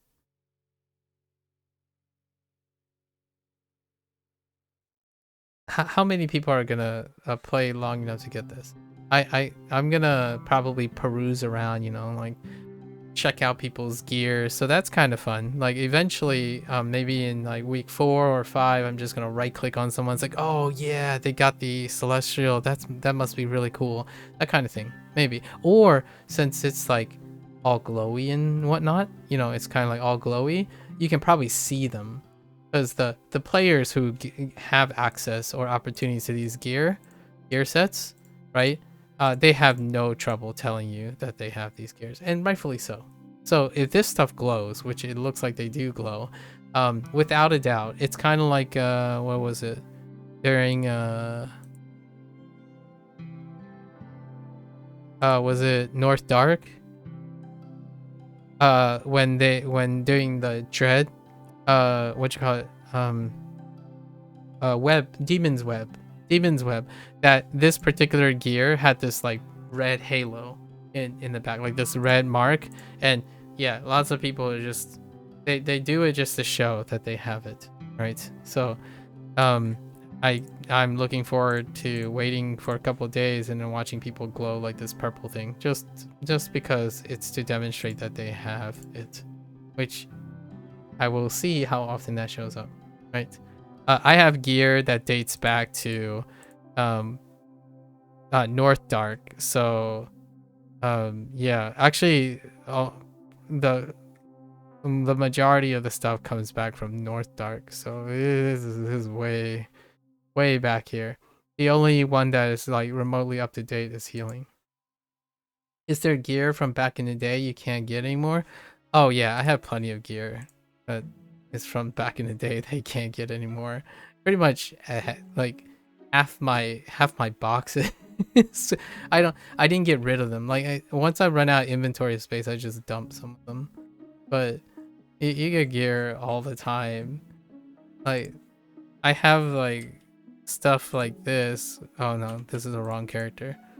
But my characters are as old as the game. So you get like, you look in your bank, right? And then you know you're an old player when your bank kind of just looks like this, where you have like all these event things, you have some extra eggs, and then you have like these, what are these artifacts even? Oh, and you have this stuff. Here, let me show you other stuff. Is it on this character? Like all these boxes, and these are like premium, like you battle pass boxes and stuff that they're reward track boxes, but I don't have anything, I don't have a use for them.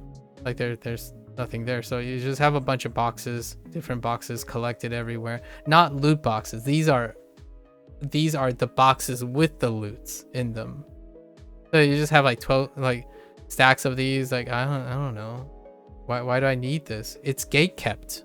Like most of the stuff is gate kept. It's not dependent on whether you like the game or you play. Look at this. I have a stack of 95 coffers of celestial artifacts. Why do people collect these things? By logging in every day and doing that, right? They get coal wards, but I have more coal wards than I can possibly use ever. Like 95. This is one tune, by the way. I have 2200 of these boxes. Like, they just collect because you go on and like, what do you do? It's not 2200. Let me think. That's 100.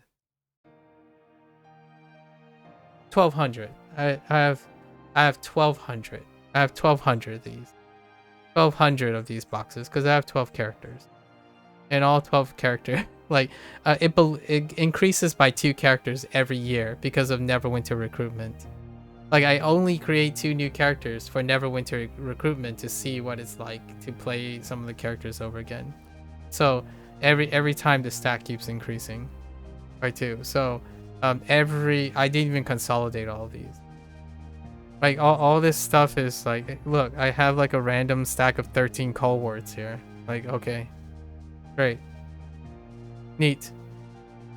It doesn't stop you from not having friends, right? Or other people to play with who are committed to doing things like this. Like, you do that. This is non-functional. Like, you think a player that has all the resources would want to start paying people to do it, and I wouldn't be surprised. Like, hey guys, I will pay 1 call word for the team leader or something to run me through something. That is even disinteresting to me. Like, for example, currency, oh, hey, Zen. It's like, well, Zen, this is not my Zen, right? I have 44,000 Zen. Like, this isn't even my Zen. I don't think since I paid for founders, like way back in the first year of the game, this has not decreased very often because I do regularly play the game. But this game doesn't reward people for regularly playing the game, in my opinion. They reward for people who succumb to, in my opinion, they're ignorant. They're quite ignorant ways of designing ways to keep you playing. And I'm quite fair. I think the way I'm presenting things is trying to find as a reasonable way of rationalizing their choices. I think there are far more people who they cater to that have far more ad hominem and vicious comments about it. Like, people, bite the hand that feeds. Like, the more passionate people are far more critical about Cryptic's decisions. I'm not one of them. I'm not that passionate. So without that passion, there's a balance between being viciously angry and disappointed. Like, look at this. Like, what are these preservation wards for? Like, I didn't even know I had 4 stacks of preservation wards, and this is probably just from playing the game. Like, I have nothing to upgrade.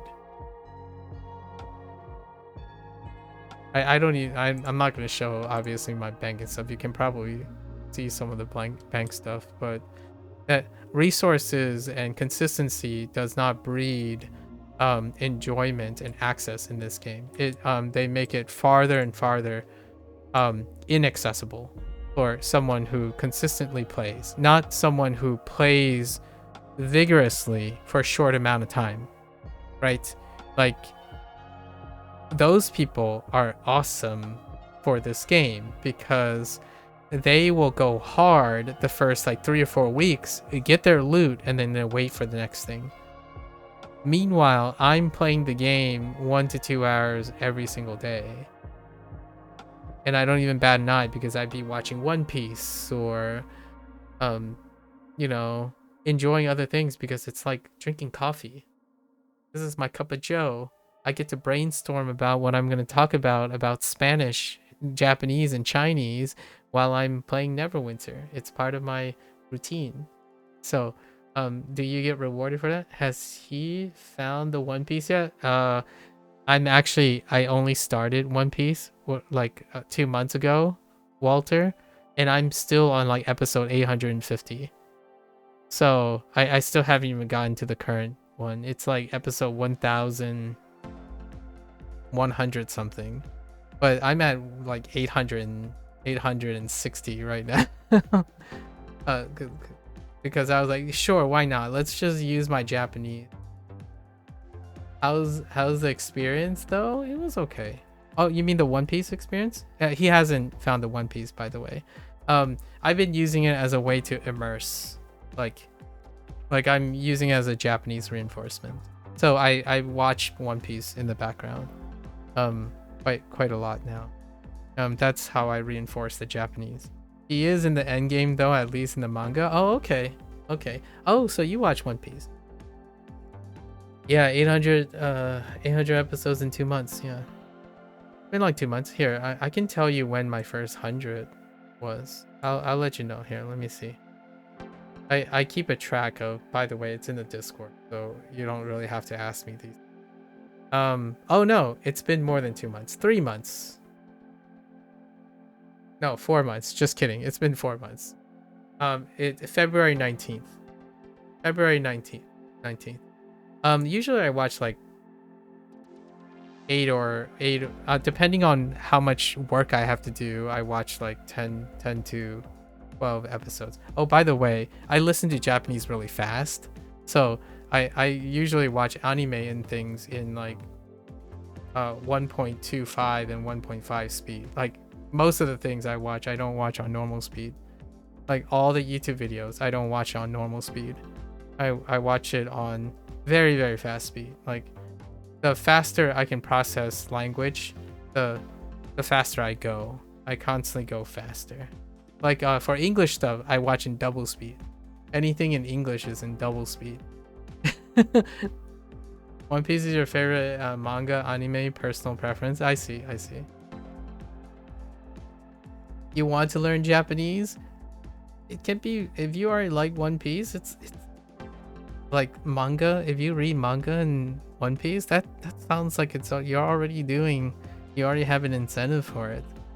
Yeah, I watch manga a lot, and I watch anime a lot, but nowadays it's kind of nice to be able to do like blow through Netflix's catalog, so I have things to talk about with people, but without having to strain like doing all the stuff. So now I can watch all of Japanese content, like some Japanese content, like, you know, not all Japanese content, but it's kind of nice. You will find the One Piece and you'll find your Japanese one day.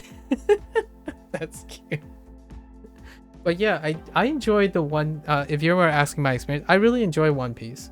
One Piece reminds me of I watch a lot of long serialized shows already. Hajime no Ippo is obviously, that's where my nickname came from. Hajime no Ippo is one of the longer ones, but I'm no stranger to long series. In fact, the longest series that I've ever watched in my entire life is not necessarily one series, but it's a universe. I watch Star Trek. And Star Trek hasn't, One Piece has not caught up to Star Trek yet. I don't think it will ever catch up to Star Trek. Because Star Trek runs like 3 or 4 parallel shows, and they're all 1 hour long.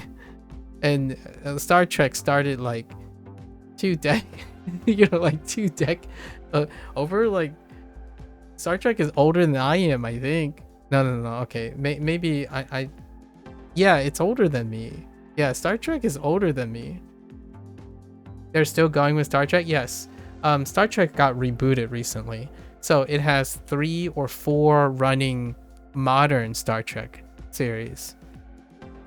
Like chronologically, they're not necessarily after the events, but there are 3 or 4 modern parallel running. In fact, Star Trek have kids shows as well. Like Star Trek Prodigy is a CG show, like kind of like DreamWorks stuff, like Troll Hunters. Like I watch Troll Hunters, or like Voltron and whatnot. So Star Trek Prodigy is one, and then they have like a Fairly Odd Parents, like a comedy like a Nicktoons type of thing called the Lower Decks, or more like Rick and Morty kind of situation. So Star Trek has branched out far more than your live action watching around, sitting and talking about existential crises and alien philosophy. It's still about that, but it's more new aged as well. And then the poster child, in my opinion, of the current new Star Trek universe is Strange New Worlds, which actually is a prequel to one of the original Star Trek shows. But one time I told myself that I was gonna watch Star Trek because I wanted to be cultured, right? I wanted to be increase my culture. So like 3 years ago, I think, I watched all of the Star Trek series in 2 months. I think 2.5 months. 2.5 months. And that runtime is still like 2 or 3 times longer than One Piece currently. So it was lots of fun. Like I make references to Star Trek all the time. Like when someone says, "Oh, that's such a neat idea," or "Oh, that sounds interesting. Where did you get that idea, Star Trek?" Like, hey, wouldn't it be interesting? Do you think like thinking about something is as bad as doing the thing? Star Trek. I have an episode of Star Trek for you. So One Piece is like that too, though, Rager. Like when a series goes so long, right? You can have a reference to pretty much everything. Like nowadays, whenever someone brings up like a comment, I could make a One Piece joke. Like when I was learning Spanish, I was making references to One Piece because one of the characters, what's her name? Robin's moves are in a Romance language. So or like when whenever like other things, like there's so many references that you can make. Can you do the Vulcan salute though? No. Let's not do that. You're talking about just doing the little scissor thing. Like I remember as a kid, this used to be a novelty where like people don't have the coordinations to like move back and forth between the 2 digits because it always like this ring finger always gets stuck to the middle finger. But it's kind of funny. But live long and prosper. Hey, the new Spock is pretty good too. The Strange New Worlds is revisiting some stuff. All right. Anyways, that's it, guys. That's it. The night it's so easy with your dominant arm, but not with your lefty. Oh, yeah. The scissors, the 2-hand scissors. I'm slightly ambidextrous. Slightly. There are things that I prefer to use my left hand to do, and there are things that I prefer to use my right hand. But I do have a dominant hand. I'm dominant right, but there are specific activities that do involve making like specific like hand motions. Because if you're like grabbing things when you're doing calisthenics, you kind of want to have both your hands to do things. Yeah. Anyways, thanks for stopping by, Rager. I always appreciate it during this time, right? It's gonna be back. I'll be back next Monday to make some wild commentary, but thanks for hanging out and sharing your word of wisdom for the trials. All right, so that's a wrap for today, and thanks for hanging out and stopping by, Walter. One Piece. Maybe we can talk about One Piece next time. I can recall all the weeks worth of One Piece, and we can kind of make jokes and jibber jabber about it. Right now, I'm in the Big Mom conclusion part. Like it's getting close to the end of the Big Mom thing, so I'm gonna probably see the rest of that today. Yeah, we can talk about it then. The last time someone asked me about One Piece, it was the Ford unit. When Whitebeard. Sorry, spoilers for a very old anime. But when Whitebeard died, that was the last time someone asked me something, which like was 3 weeks ago when Whitebeard died at Ford. Okay, all right, guys. Thanks for hanging out. What is the grade? What is the grade for this? It's 4 out of 10. It's below average. I think Cryptic still did really wonderful with the map and all that stuff, but it's a 4 out of 10. It's below average. It's basically all the average thing. Yeah, the whole cake arc. Yeah. The whole thing that they did before with Hote Now, right? Hote Now and Pirate Stronghold, it's lesser. It's lesser than that across the board. So there's not much to write about it. Fair enough. And so if you're gonna watch this later, thank you. As always, feel free to join along if you want. Neverwinter is a live service game. It's free to play, so technically you can join along, share me your hot takes and your experiences, drop by your words of wisdom. I will typically laugh about it, and we'll argue about it, but we'll probably laugh about it because it is what it is. It's like you want to change coffee, but coffee is still coffee. So yeah, and occasionally in a time you might be able to like enhance the coffee, but anyways, I don't drink coffee, by the way, so I don't know why I always use that analogy. I feel like that's a relatable thing. All right, so until next time, I'll be back next Monday with Reset Day. Stay safe, stay healthy. I'll catch you guys on the next one. Bye bye.